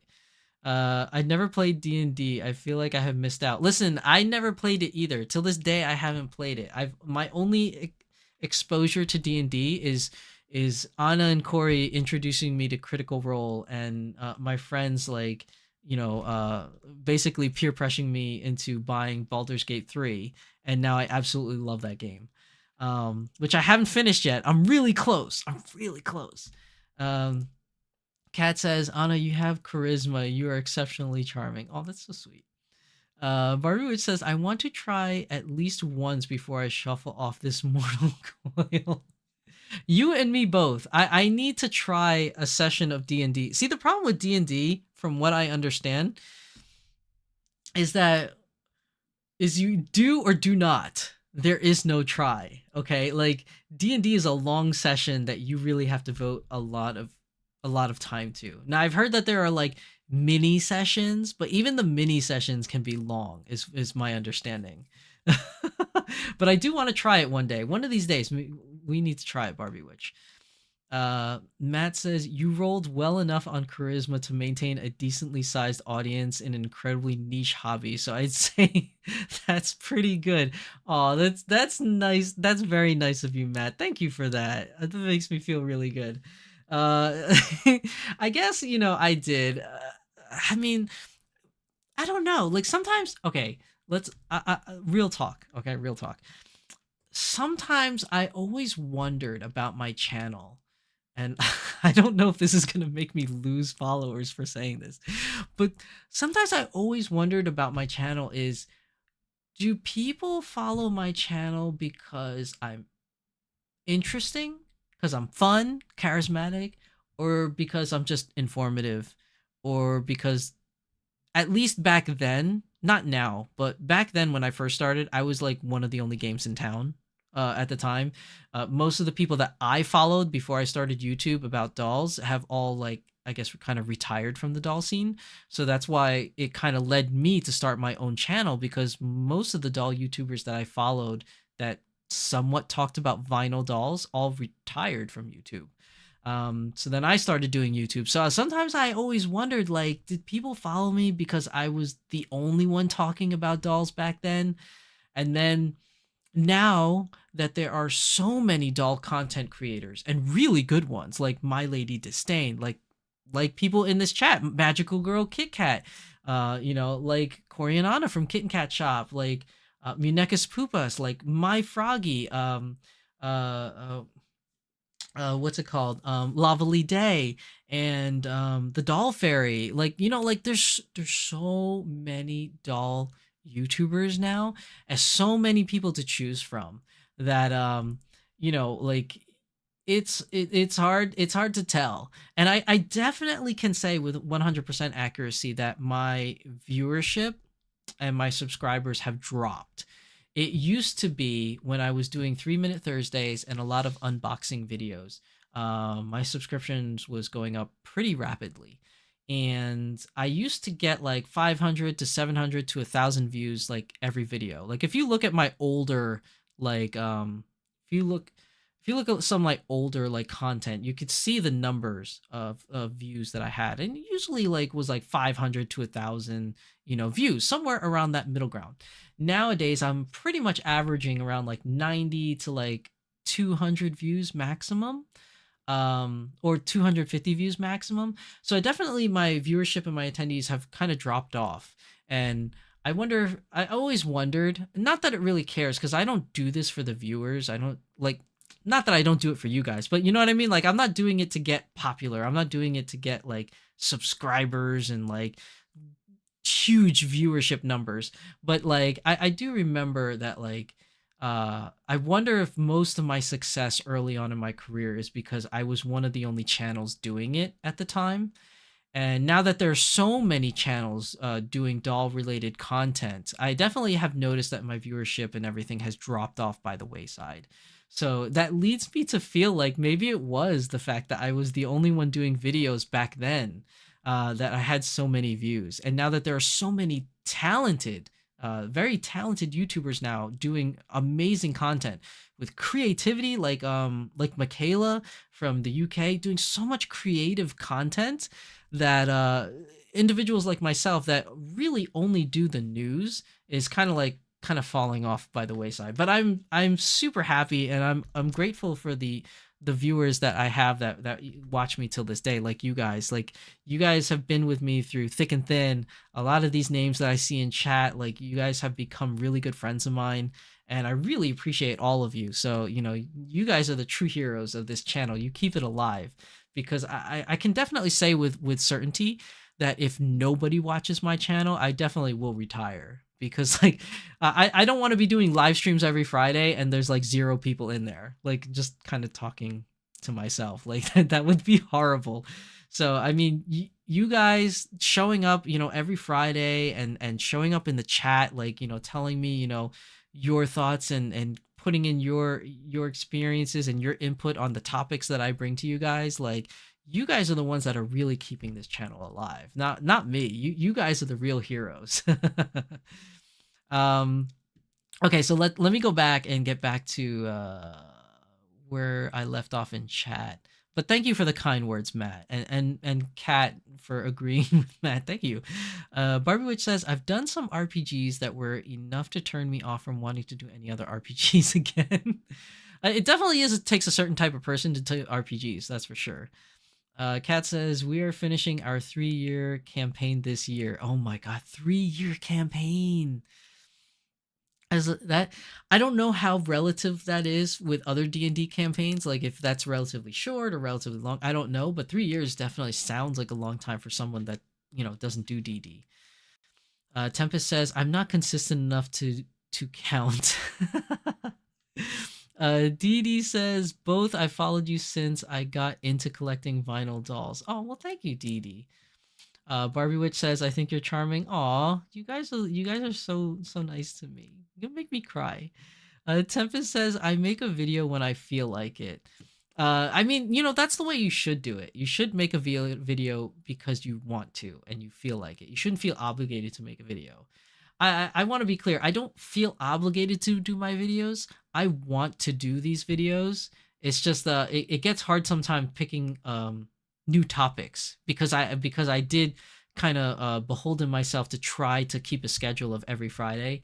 But I think I'm doing pretty well topic wise, and most of this stuff is stuff I would have talked about anyways. Like, if I met up with one of you, and I saw one of you in Target or Starbucks one day. I'm like, oh, hey, Kat, how's it going? Haven't seen you in a while. You want to talk for a little bit? Like, these are all topics and all things that I would have talked to you if I saw you on the street or if I saw you at a doll convention. You know what I mean? I might as well just talk about it in person with you guys, like, on stream. Why not? Uh, Simex says, I think you're informative, but also seem like a truly friendly, approachable person, and I like that. Oh, well, thank you, Simex.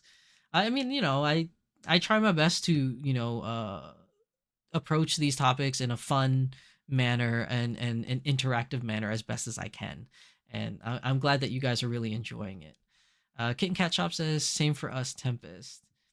For doing videos. I get that. Barbie Witch says, I like chatting with you at Anime NYC. That's why I'm here. I did. That was the first time I met you, Barbie Witch, was at Anime NYC, and we definitely had some really awesome conversations. You're a great person to talk to. As was like, I say it all the time. The doll community is such a welcoming community. Like everybody I met at Anime NYC or any other cons, I've always had like super awesome conversations with. Like, I don't know, when I meet another doll person and I talk to them, it's almost like seeing a friend I haven't seen in a very long time. Like, you know that feeling where it's like, oh, we haven't seen each other forever, but we could talk forever kind of thing. Like, it's great. Like, I love that kind of stuff. Kat says both. I enjoy you as a person and your knowledge. Thank you, Kat. Matt says, so yes, and no on D&D taking a lot of time. I run D&D games for a couple groups. I used to run sessions upwards of 8 hours on the weekends. Now none of my sessions go for more than like 2 hours a week. Oh, that sounds doable. I think I could do 2 hours because I play video games for 2 hours or more, so I can make some time, for a D&D session. I just got to find the right group that's willing to take on a newbie. Corey says it's called imposter syndrome, and you shouldn't allow it to sully what you have accomplished. Oh, well, thank you. I mean, I'm not trying to sully my own accomplishments. It's just like I always wondered, like I was always curious, and not everybody is willing to tell you these things like flat out. So sometimes I always wonder about like, how I got where I got. Was it hard work? Was it charisma? Was it, just being there at the right time, right place, right time? Like, you never know with these things, and not everybody always like gives you that kind of input. So sometimes, and especially like on days when you're just not feeling good and you're feeling down, you let your mind wander sometimes. And you're just like, did I really get this way because of X, Y, and Z? I don't know. But yeah, I mean, I guess it could be imposter syndrome, but I try not to dwell on it too much. But it's just like thoughts that I have every now and then. Cymex says, and I agree with Barbie Witch, you are trying. Well, thank you.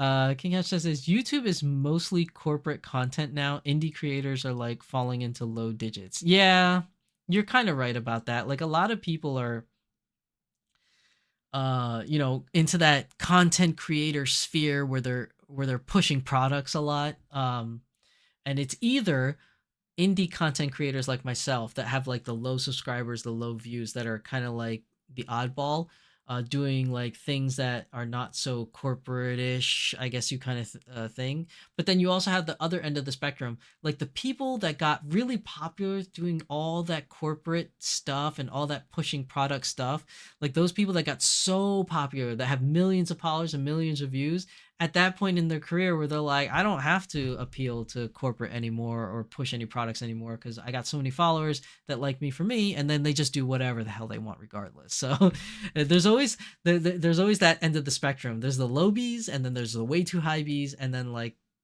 the like in between where people are trying to find their place or get their big break into the spotlight, I guess you could say. Barbie Witch says, and friendly and knowledgeable, but humble and self-deprecating. I love these Friday nights. I do have a tendency to self-deprecate. I can't deny that. Mimi Bernard, welcome to the stream, Mimi. Fun videos and down to earth. Oh, well, I mean, I try. Matt says the culture on YouTube has changed significantly in the last 3 years and much, much more in the last 10. It's not your content that causes the lower viewership. It's the platform. Your content is still great. Thank you. Christina Kowald says, hi, I hope you're all well. No, your videos are great. You're so funny and knowledgeable on the cases of dolls and all games and everything. You're so good videos, and your videos are the best. Aw, you are so nice. Thank you, Christine. Kat says, I had a discussion with a manager for TikTok this week. I learned a lot, and I'm happy to share with you if you're interested in chatting. Always, yeah, hit me up, Magical Good Kit Kat. I'm always interested in chatting on like different kind of strategies and things like that. Although, to be fair, I don't have much of a strategy when it comes to my channel. I approach my channel. Okay, so this is how I approach my channel, right? Obviously, the Doll Symposium is the news, right? Every other week, I approach it as the news. And if topics come on and the tangents come up, they just come up as they come, right? Because this is, I am the king of tangents, or at least I am self-proclaimed king of tangents that runs the court of tangents whenever we all get together. Uh, but but other than that, my Beyond the Doll content, well, okay, my unboxing content, my pre-recorded videos is really just dependent on like if I buy anything that I want to share. But my Beyond the Doll, like today's episode and many episodes in the past and to go into the future, I usually approach my episodes as in like, what do I want to talk about with my bestest friend? And that would be you guys. So it's like throughout the week while I'm working, while I'm watching TV, while I'm hanging out with the kids or the wife, sometimes things come up and I'm like, oh, I want to talk about this, but I have nobody to talk about it with, right? So I kind of like write it down and I'm like, I would love to talk with my doll family about this. And that's pretty much how I approach it. Like I don't really plan too far ahead or too in depth because I want to make this show in particular, I want to make Beyond the Doll feel like, and I know I mentioned this a lot of times on my channel, but I want this show to feel like a conversation between me and you as if we met up at Starbucks just to hang out. You know what I mean? Just one-on-one, me talking to you like just as old friends would do when they haven't seen each other in a long time. And that's the way I try to approach this channel. So if that works, that works. If it doesn't work, it doesn't work. But that's the way I approach the channel. That's the way I want it to be run, and I want it to feel. I want it to feel family, like family. Like Vin Diesel. There's nothing better than family.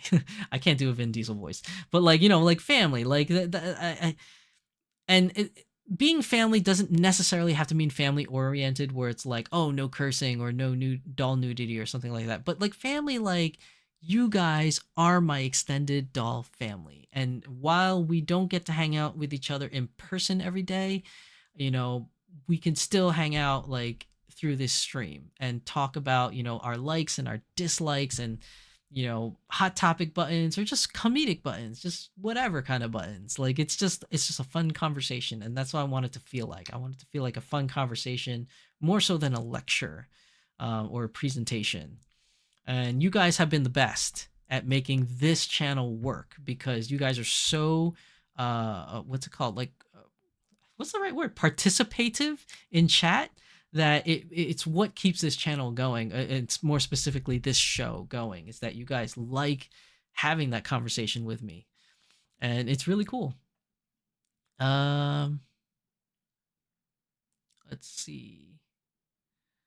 Barbie which says also she's on. It's fun to see doll of the week. Yeah, I always have a different doll every week, and I make it a point to do that, unless there's like a specific reason not to.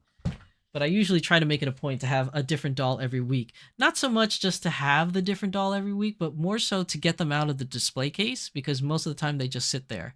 And, each girl needs a time in their time in the sun to shine. Or how does that go? I think I did that wrong.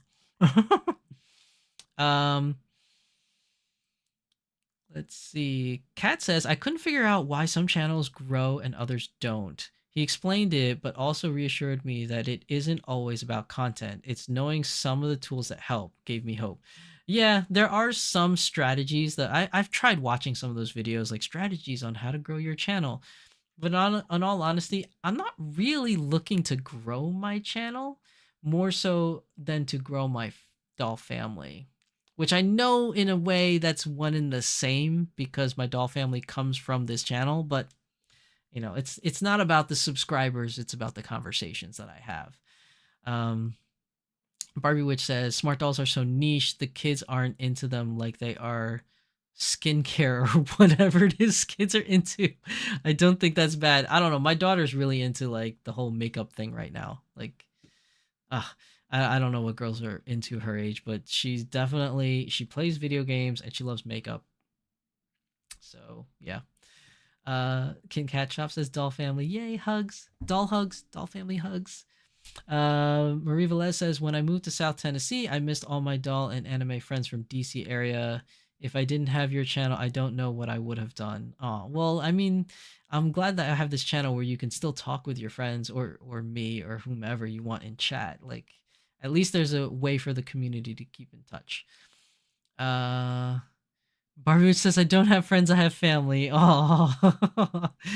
Marie says, I love that you decided to do a chat show because I feel connected to people that gets it. Yeah, and that's true.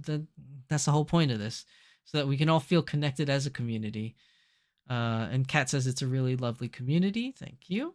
Simex says, I don't like leaving my house, so this is my socializing.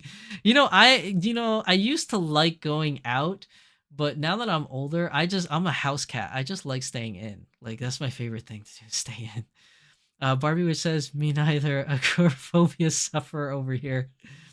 Kindred spirits. Tempest says, sleepy time. We'll zone out now. Clap 3 times and call my name if you need me. Okay, I will do, Tempest. So, okay, I think I'm caught up with chat. Wow, like Tangent King for sure. Let's get back to projection. So, I pretty much covered mostly everything that I wanted to talk about projection, whether it's fashion projection or, your interest projection or creativity projection. Like, those are all things that have been a part of the community, since I've known it to be. And when I talk to people that have been in the community longer than me, I think projection is something that is the most common aspect of our doll hobby. Identification is something I think is much more newer. Even though it's been around, like I said, it's been around for a long time, but I feel like it's growing much more now because of, the lovely folks at Smart Doll doing what they do. But, because Smart Doll is doing what they're doing and because it's working so well, other companies are actually, looking at it, and some are taking cues from it and, following suit in some aspects or another. Christina says, Jupiter looks so pretty. Have you seen Sailor Cosmos' new movie? No, I have not. I've only seen, to be fair, I've only seen the original Sailor Moon S, Sailor Moon Super S. And then I saw Sailor Moon Crystal, for I think the 3 seasons of Sailor Moon Crystal. I've never actually watched Sailor Stars. I know about Sailor Stars, and I have an idea about Sailor Stars, and people have talked to me about it before, but I've never actually watched Sailor Stars, so I don't really know too much about that. So if Sailor Cosmos is a part of that, then I don't really know. But no, I don't know anything about a new movie. You need to fill me in on that, Christina. Barbie says, I even project my crippling anxiety onto my dolls. How do you like them apples? I mean, if you project like your anxiety to dolls, at least you can be anxious together, I guess, is how that's working out, I suppose. So, okay, so we have identification. We have projection, right? So there's one thing that I think that ties all of this in, and I feel like most of us fill this last topic, right? Or this last area of lack of the better word, identification, right? And that would be the collector. I think the majority of us all fall into this tab. You could be the collector projector, you could be the collector identifier, but I think all of us in some way, shape, or form meets the status of the collector.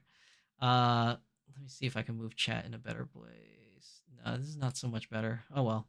I think we are all the collector. Whether it is that you want to collect these dolls because you want all the different skin tone colors, or you want all the different face-up variations, or you want all the different anime collaborated characters, or you want to collect all the characters of a very specific anime, whether it's all the ReZero characters, all the Vocaloid characters, all the Sword Art Online characters. Like, you know what I mean? Like, I think in essence, even with Smart Doll, I want all the diverse and inclusivity characters. Or I want every doll and every skin tone collector. I think all of us in this community are in one in one sense, shape, or form the collector. I am 100% fall into the category of the collector. That's how I got into this hobby. That's how I got into many hobbies. Is I collect Gundams, I collect Transformers, and I collect anime figures, and I collect dolls. Which more importantly, these dolls have taken over my whole obsession of collecting because this is my main collection now. But I still do collect Gundams, and I still collect Transformers. I don't do anime figures as much anymore. I rarely buy anime figures because pretty much the dolls kind of fill that suit of the collector. But I am very much so a collector. I think I'm a collector first and foremost, and then after the collector part, I am the projector. I don't really identify with my dolls as previously stated earlier on in the video, so I'm not much of an identifier with my dolls, but I am the collector, and I am the projectionist or the projectioner. I did want to mention, I forgot to mention it here. This picture here with the male muscular body, I forgot to talk about that. I do project also of what I would like to look like. So you know how some people are saying I identify with my doll because it looks like me. I'm not into that. That's not my thing. I don't want a doll that looks like me. Even though I am very comfortable in my look and I'm comfortable in my own body and I'm comfortable with who I am as a person, I don't want a doll of me. I'm not interested in a doll of me. That's just my personal preference. What I want is a doll that I can project my likes and my interests onto, like Makoto here. I can project what I like clothing wise and fashionista wise on her. But I also am very interested in this male muscular doll because I've always wanted to be that guy. Like, I'm a very short man. I'm a very short guy. And no matter how much I tried working out, and provided I wasn't the best at working out, but I did work out and I got very lean and I got very fit, but I could never get myself big. And I always wanted to be big, like The Rock. But even if I grew huge muscles, I would look very awkward because I'm very short. Like, I would be very short and very, wide if I was, very hugely muscular. So, I always, I always liked that big, muscular man look, which is odd because I never saw, like Zangief from Street Fighter. I never saw, what other characters are there? Like things like Cyclops or like Colossus. Like, I've never seen those characters as characters that are my favorite. It was always the female characters. But if I were to pick a male character that I would like to project my look onto, it's guys like The Rock, the guys like Arnold Schwarzenegger. In my older years, now that I'm older, I am more of a fan of characters like Zangief and like E Honda. Now I'm more like I like the big guys because I've tried to get that route and I just couldn't. I couldn't get that big. And no matter how much I work out, I also can never get any taller either. So that doesn't work either. But I always wanted to be tall and know what it's like to be really tall and really muscular. And if I were to do any kind of projection, it would definitely be this male muscular body. So that's why that picture was there. I forgot to address the picture. But going back to the collector, I am, like I said, I am very much a collector. I try to get, when I buy things, I try to get the set of things as best as I can, which is very difficult because, as you guys know, getting the set is very difficult to get because, there's a lot of other people out there in the world trying to do the same thing. And even if you find the piece that you're looking for to complete your set, sometimes that piece is super expensive and you can never get it because it's way too much out of your price range. So, being a collector is not easy, but I feel like all of us are kind of in that sphere of the collector. Like, we all kind of have that collector vibe within us, whether it's, like I said, whether it's for a specific anime set or character or different skin tone colors or face sculpts or things like that. Because there's people that are into that too, where they're like, I want to own every single Dolphy head sculpt, which right now there's 27 head sculpts, right? I think 28 now. I think we're up to 28. Like, there are some people that want to collect and have every single head sculpt. And within those head sculpts, they have makeups as well. So, for instance, DDH18 has three: MO1, MO2, and MO3. So, some collectors are like, I need to have three DDH18s. Each one has to be the different makeup style. So, there's all different kinds of collectors out there. It doesn't have to be for a certain genre of dolls. It could be various different things. Some people, like I met a woman once that she likes collecting eyes, like so that she can change out the eyes of her dolls to anything that suits her mood or her or the look that she wants. So she always collected all the different variations of eyes, like some with like oval eyes, some with like smaller eyes, some with bigger pupils, smaller pupils, things with stars or snowflakes in them, things with glitter or not glitter, things with reflective surfaces. So like there's always some kind of collector in you, and I feel like everybody kind of meets that collector aspect. It's kind of whether or not are you a collector projector or are you a collector identifier. And in some cases you can be all three. You could be a collector that likes to project and a collector that likes to identify. But I think everybody kind of fills that area of collector. I feel like we all kind of fill that aspect. And if I'm wrong, I'm wrong. There's nothing wrong with that. But I feel most of us kind of are. Like if you own more than one doll, you're kind of a collector in a way, right? Because if you only own one of everything, I guess that in and of itself, I guess could be a collector. Like you can have a collection of random things. But if you collect more than one of a certain item, I think you're kind of already getting into that collector sphere. But that's just how I identify it. I could be wrong. There may be other ways to identify that, but I think that's kind of like how I see it. Let's see what else is going on in chat, because I see a lot of you guys typing. Barbie Witch says, I even project my oh no, I read that one already. Sorry. Barbie Witch says, you should watch Sailor Stars. I heard it's dark compared to the rest of the Sailor Moon. I heard Sailor Stars is pretty dark, but I don't know. That's what I've heard. Corey says, collector projector sounds like a speed racer character. It does. It does. It's like, oh my god, we gotta catch the collector projector from stealing more items. Anna says, collector looking for some infinity stones. Sometimes I feel like that way. Like I feel like sometimes I'm trying to collect my own infinity stones when it comes to these dolls. There was a point in time where I was like, I would love to have every doll head sculpt from Volks. And then I realized how difficult that task would be. And I'm like, yeah, I'm not really that interested in it anymore. And then it also came to the point that some of the sculpts I actually don't like. So, that's one thing. Christina says, anime Spy Family Code White is showing now. I see it. Oh, you're seeing it today? Oh, nice. I actually have to finish watching Spy Family. I didn't finish season 2, so I kind of want to finish that before I see the movie. And anyways, I'll probably see the movie when it comes out on streaming services, more so than the theater. But I hope you enjoy it, Christina. Barbie Witch says, pop collector projector just entered the race.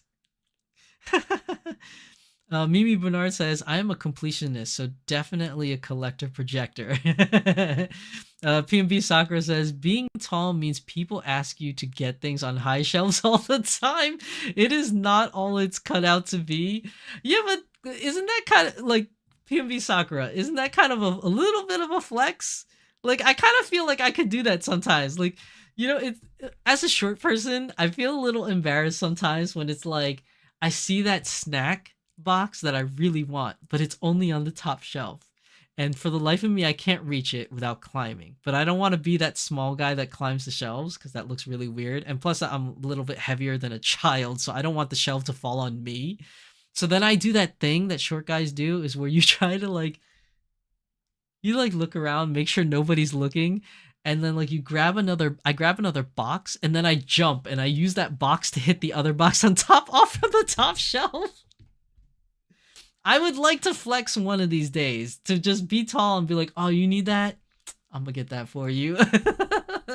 I kind of want to do that. I don't know. Maybe that's because I'm short. I want that feeling. You know what I mean? But it's nice though. I get that feeling with my kids at the very least, because all my kids are they're kids, so they're all smaller than me, except for my daughter. She's almost my height now. It's kids, they grow up fast, man. But I like it, like when the kids are like, "Oh, daddy, can you get that for me?" It makes me feel tall. I just be like, "Of course I can. Let me get that for you, because it's not that high for me." But yeah, I don't know. Like maybe, people always think that the grass is always greener on the other side. I mean, I have a friend that's really tall. I think, what did he say he was? He was like 6'7", I think he was. And he really hates the fact that he's tall because he loves two-door sports coupes and he can't fit in any of them. Like he can't fit in any of them because he's way too tall. So like, the grass is not always greener on the other side. I do realize that. But I don't need to be super tall. I'd be satisfied with maybe just 6 foot flat. Like I'd like to be just 6 foot. That'd be nice. I'd take that. Corey says being short means people ask me to get the things off the bottom shelves all the time. It's not all this grass off the feet. That's so true. I've had people like older people where they're like, I can you get that on the bottom shelf because my knees don't, they don't work like they used to. So like, yeah, being short, they ask me to do that too. That's true. That's true. That does happen. Anna says Corey's a completionist. I can see that.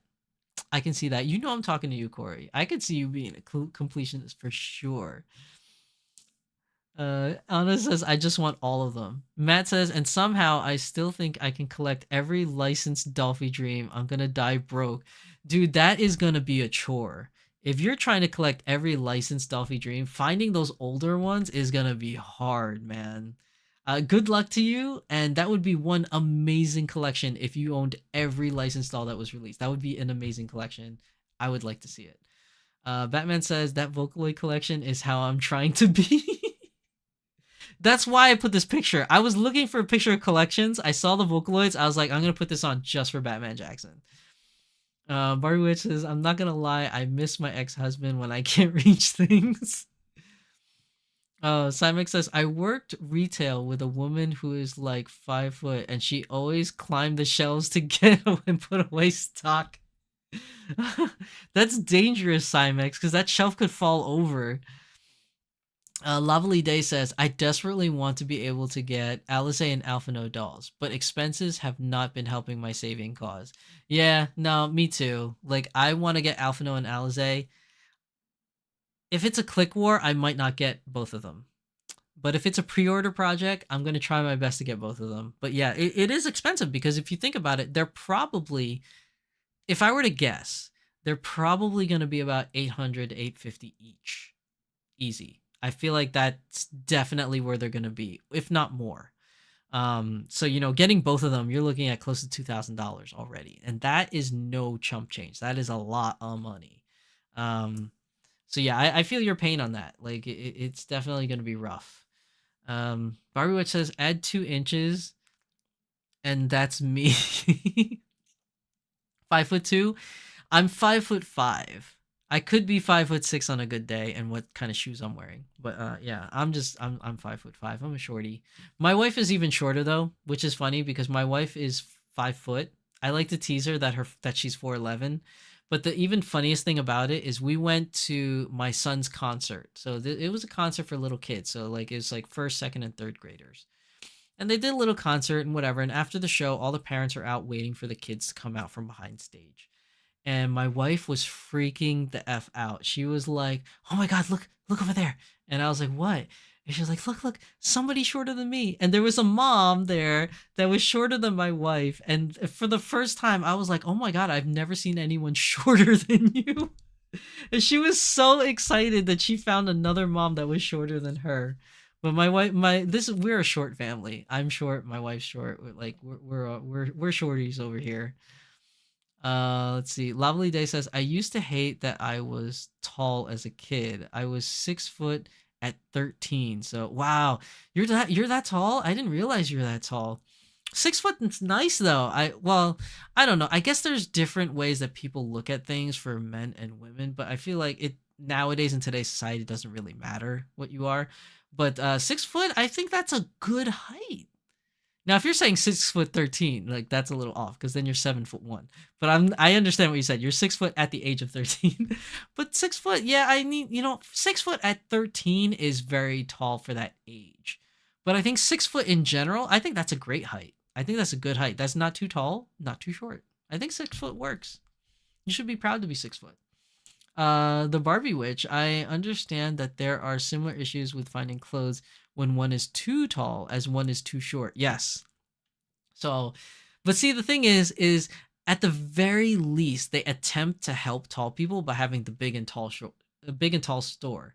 They don't even attempt to help like shorter people because there is no short store. Like you don't see you don't see the slim and short store or the short and big store. You know what I mean? Like you don't see any of that. That's just called the children's section at that point. And even then, the children's section doesn't fit the short big people. You know what I mean? Like they don't make a short big store. At least they have a tall and big store. You know what I mean? Or big and tall store, whatever it's called. Kitten Cat Chop says, lovely. I was the tall girl in the back till 12, then stopped growing. Now the short one. Matt says, we do not do this. Wait, we do not do this and the other things because they are easy. We do them because they are hard. JFK, doll collector. Lovely says, if they're a click war, I might just expire. I know. It's gonna be rough, Lovely. I do not want them to be a click war, to be honest. Barbie Witch says JFK had Betsy McCalls. I don't know that reference, actually. He thought she had a sweetie little face. You can see them at the JFK library. Lovely says, I'm 6'1" now. I grew a little more, but not much more. Yeah, I mean, 6 foot at 14 years old. Yeah, that is tall for a 14-year-old. I do have to say that is tall for 14. Matt says, that's some good trivia. I'm glad I know that now. Barbie Witch, it's definitely true. Oh my gosh. Lovely says, I don't know. You can always make pants shorter. Can't make pants longer. That is a good point. You can always cut them and hem them to make them shorter. Although, at that point, depending on the size, like if you cut it short, then they just might be baggy pants because like where those like bigger clothes thighs are is like, or waist is where your thighs are.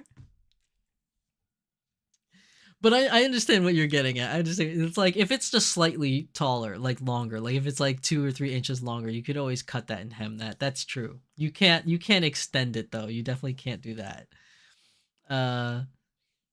Always in the middle at the back of photos. I was always the guy in front because I was so short. I was always the guy in front in the class photos. I was the first guy. I was always the one that was made to hold the little sign that says like, you know, Miss Fox's first grade class. Like, you know what I mean? You know, class of 19, whatever. Like, yeah. I was always that guy in the front. Mm-hmm. I wanted to be in the back though.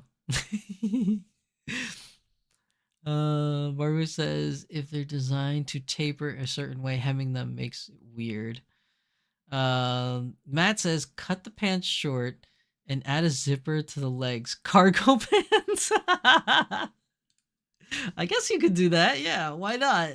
Why not? That's getting creative now. Okay. So getting back to the whole collector thing. So yeah, there's a lot of different people in our hobby that I think meet the collector niche. I think all of us meet the collector niche, if I'm being honest. But we can't really pigeonhole everybody into that. So there's got to be some people that are definitely not in that sphere. But I think most people in this hobby do kind of have that collector-ish in them. It's just a whether or not are you a collector projector or a collector identifier, or you could be all three. You could be all three. But yeah, I think that's pretty much the bee's knees, I guess you could say, in today's hobby is that do I identify with my doll? Is my doll just like me? She's just like me for real, or are you more so the projector creator? There's like all these different terms that we can combine. You could be the collector projector creator. You could be the the identifiable collector. Like you can always mix and match these terms, and nobody's beholding you to these terms like, oh, I have to pick a category. It's just something that I thought was really fun to talk about, that is something that, like, a lot of people don't talk about often, as a subject matter, but it is definitely something that is mentioned a lot in everyday doll community chatter. Like, and whether you realize it or not at the time, after today's episode, you're definitely gonna see it.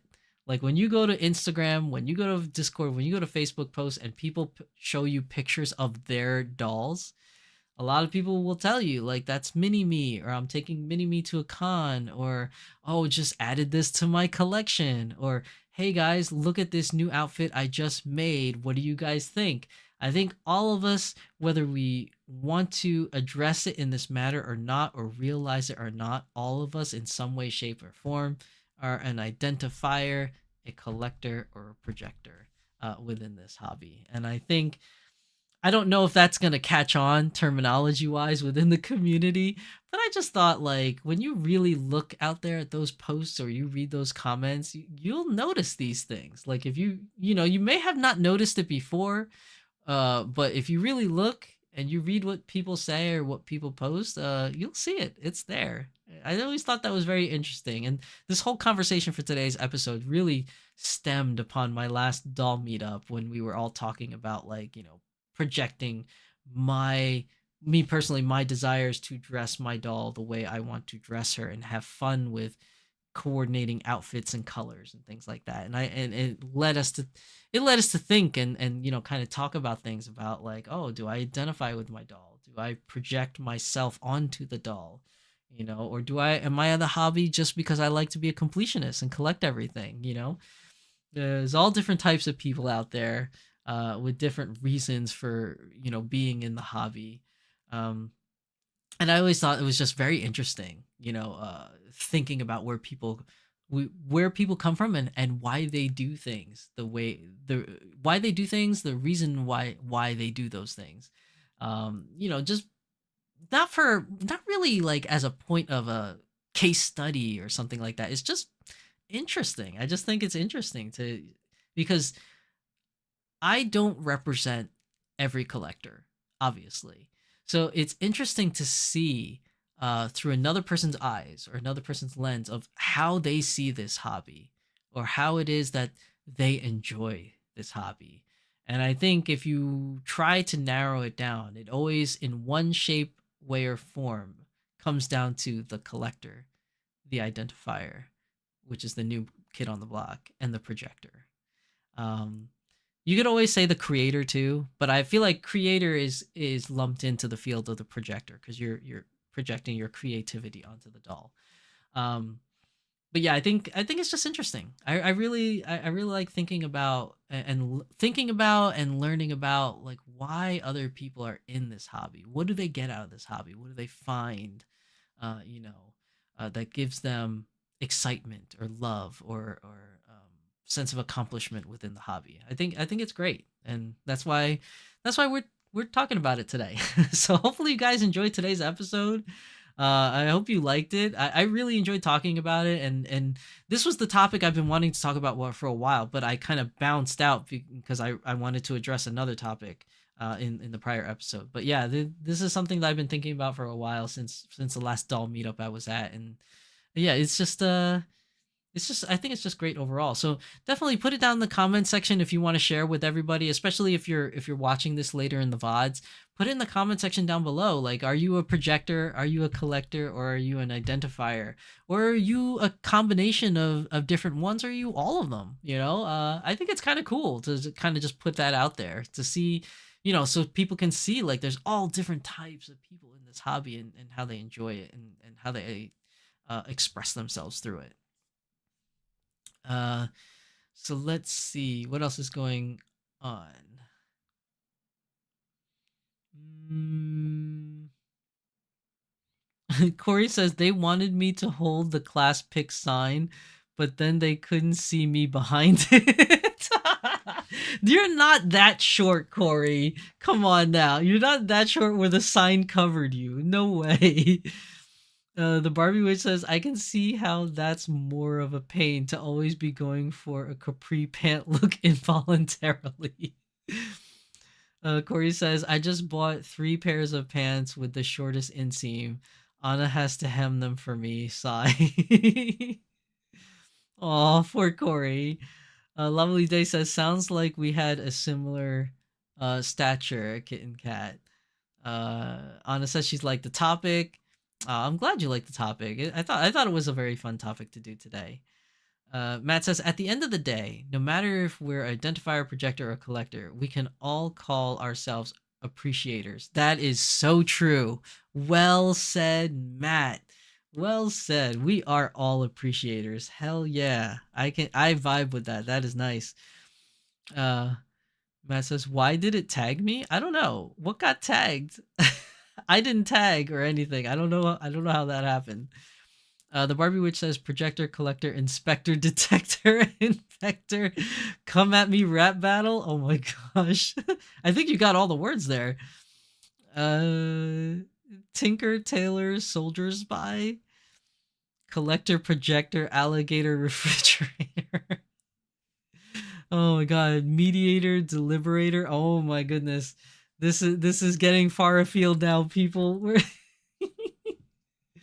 Okay, so like I said, that's my topic for today. I hope you guys enjoyed it. Please put it in the comment section down below, what you think that you kind of most relate to.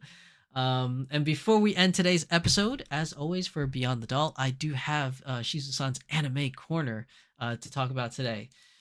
So let's switch on to that. Let me see if I can move this again. I want to try it.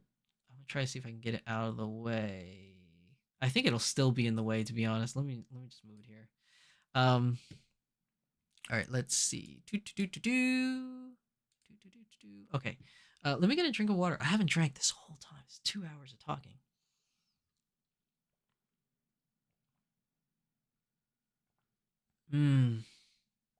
There we go.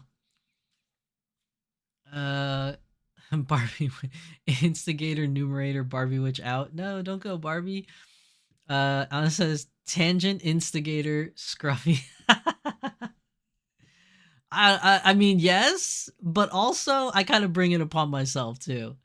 So Shizu-san's anime corner. So today's anime is not an isekai again, which I'm kind of like, not that I'm shying away from isekai, but I'm trying to see if I can branch out to other things, and because I'm sure some of you are probably like, not another isekai. But this one it's not an isekai, but it's I don't know. I guess isekai is so broad in anime now that covers so many different facets that I feel like almost anything can be an isekai if you look at it a certain way.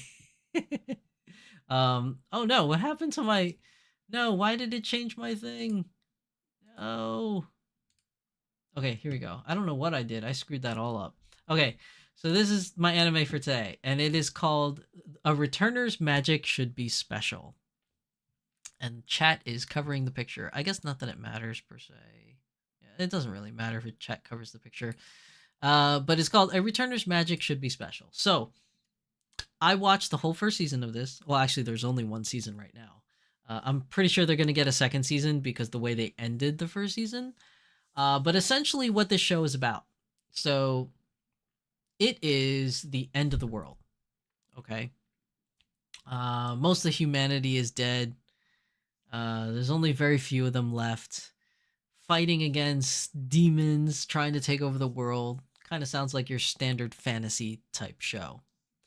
But with this show, the reason why they call it The Returner's Magic Should Be Special is because the main character is one of the last remaining people fighting evil. Now, I'm not spoiling everything because this is all in the very first episode. All of this is in the first episode. So, essentially what happens is he's one of the very few survivors in this world. And the last remaining people on the earth that are, let me clarify, that are able to fight. Like the civilians, the people that can't fight, they're all back at home in towns or whatever. But most of the fighters are pretty much all gone and extinct, and there's only this small group of adventurers left. And this small group of adventurers defeated like essentially the last boss. Like they defeated the leader, the general, whatever. This all happens in the first 5 minutes of the first episode. And after they defeat it, they're like they're sitting around each other like, I can't believe the war's over. What do you guys want to do? Now that the war's over, what are your plans? Some people are like, I want to raise a family, or I want to start a farm, or whatever have you, right? They all like talk about whatever it is they want to do, life after the war. Then all of a sudden something happens, and this is where the show really starts. Something happens where the main character, which is this guy in the middle, he like loses consciousness. I think if I remember correctly, he loses consciousness or he falls asleep. Either way, he wakes up and he's back in the past. He's back when it all began, before the war broke out, before anything happened. He's back at his youth, like at the academy, just like your regular old student. The demons just first were found out that they were going to invade, and humanity is preparing for this war. So now he's back at the beginning and he doesn't understand why, but he's filled with all this knowledge. He knows what's gonna happen because he's essentially from the future.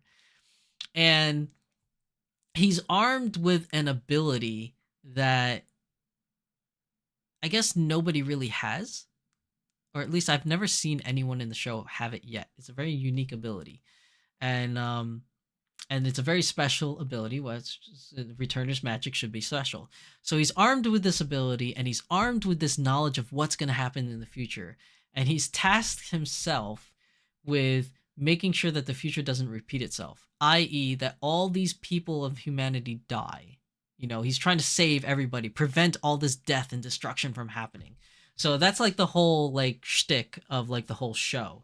And it's really great. Like I like seeing like his interaction with the characters, and he always like shows this familiarity with subject matter or with people, and they're all like, how do you know all this, or how do you even know me, or why are you so familiar with me? And like he always like gets himself into these weird binds where he's like, and he comes up with these weird excuses, but when in all reality he already knows what's going to happen, and he knows all these people or all these individuals intimately. Like, and I say intimate, I don't mean in a pervy way. I just mean like he knows a lot about them, like their skills, their weaknesses, what they tend to do, like where they end up dying, and he wants to like save these people. He wants to strengthen these people so that like humanity doesn't lose and gets disheveled into almost nothingness as his future became. So that's essentially what the show is. It's like anime meets Back to the Future, I guess you could say, in some way, shape, or form. Except this time he's trying to change things, whereas Marty McFly was trying not to change things. Like his presence there kind of changed thing in itself, but it's great. It's great. It's a really good show. I can't wait for season 2. I'm really enjoying it so far. I feel like there's something I'm missing that I wanted to say. No, I guess not. I think that's everything. Yeah, it's just great, and you can find this on Crunchyroll. This is available on Crunchyroll, so if you want to see it, and it is available in Japanese and in English dub. You guys know I'm too lazy to read, so usually I usually watch the English dub, mostly because I'm doing other things at the same time. Like I usually multitask anime for some reason. Like I'm folding clothes and watching anime at the same time, or I'm working on Gunpla and watching anime at the same time. So, English dub is definitely the best way to go for me. Let's see. Scruffy says Pantsu Peepin Pervert Dirty Trucker. Come on now. That's not me. Batman says, it's me. I'm that guy. The only isekai that I like is Dot Hack. Oh, so you're not an isekai fan. I'm so sorry, Batman Jackson. I like isekais too much, so most of my recommendations are isekais. But for the last, I think, what was it? The last 3 that I shown in Beyond the Doll, none of them were isekais for the last 3. So, I'm trying to diversify a little bit and show some things that are not isekais. But yeah, I think A Returner's Magic Should Be Special is a great show. Definitely check it out. It's really cool.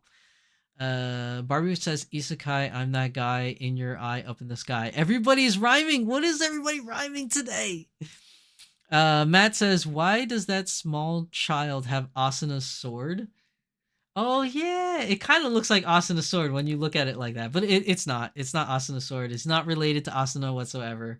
But it does kind of look like it. It has, and it should, as that weapon that the little boy is using is a rapier. So and Asuna's sword was a rapier. So yeah, same thing. Barbie Witch says, when is the part where they make food or eat food? They do. There's like parts in the show where he makes food for other people, and they're like, how did you know I like that? And then he's like, oh, he's a lucky guess. But yeah, surprisingly enough, there is food parts in this, and they do eat food. But yeah, definitely check out a Returner's Magic. Should be special. And I say this all the time in every episode. If you like a lot of the recommendations that I've been giving you thus far, you're definitely going to like this show as well. Give it a chance. With or without magic? No, they make the food without magic, but the show does have magic in it. It's very much so focused on magic and the use of magic. But yeah, great show. Check it out. I hope you guys enjoy it. And that is my recommendation for anime this week. So going back to the main page here. So yeah, that I think that pretty much wraps up everything for today's episode. So like I said, I hope you guys enjoyed today's episode. I hope you found it informative or at least fun, to talk about. I hope you had fun, like just discussing, the different types of people that collect dolls or identify with dolls or project onto dolls. So let's see. Before we leave, just another shout out for those that weren't here. Thy Geekdom Con coming up next month, May 24th to May 26th in the greater Philadelphia area, north of Philly. Definitely come out to Thy Geekdom Con to see myself there. My Lady Disdain will be there. Tempest Strife will be there. Kit and Cat Shop will be there as well. And also, I believe the co-host for Ningyo Bingo will also be there, as well as your other doll family peeps. There's going to be a lot of people coming to this con to hang out. Remember, there is a free doll giveaway and some other prizes to be given away during this convention. So check it out. If you have the opportunity to come by, I hope you can. If you don't have the opportunity to come by, I'll try my best to do another live stream at the event. Take you around, see what has maybe changed from last year. If you haven't watched last year's video, maybe watch it now on my channel, just to get an idea of what the place looks like, or have an idea of what you're going to see when you go there. But yeah, that's everything for me today. Hopefully you guys enjoyed today's episode. As always, I am your host, Shizu-san, and my beautiful assistant is the very... Oh, wait, what happened to my thing? Is the very lovely Makoto, aka Sailor Jupiter. Yay! Oh no, it didn't work again. Yay, there we go. Yay! We had a good episode today. Thank you everybody for participating. I'm glad to have you guys around. I really enjoyed it. I will see you guys next week on the next episode of the Doll Symposium. We're going to cover some more news stuff and hopefully some more information about DOLPA in California, as they did post that they will be sharing some information very soon. So hopefully we'll get to cover that next Friday. But thank you everybody for coming. I really enjoyed today's topic, enjoyed chatting with all of you. Thank you, my doll family, for being the lovely family that you are. And we'll see you guys in the next one. Bye, everybody. Take care. Woo!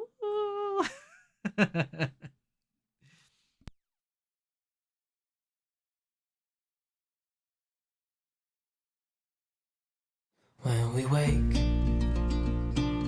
hear the birds and see the sun.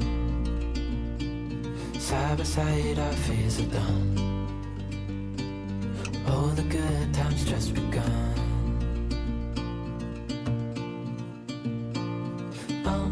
We know what we have, let's hold on tight. Found what we're looking for in life. Call us crazy, but things are finally right. With you and I, the future is bright.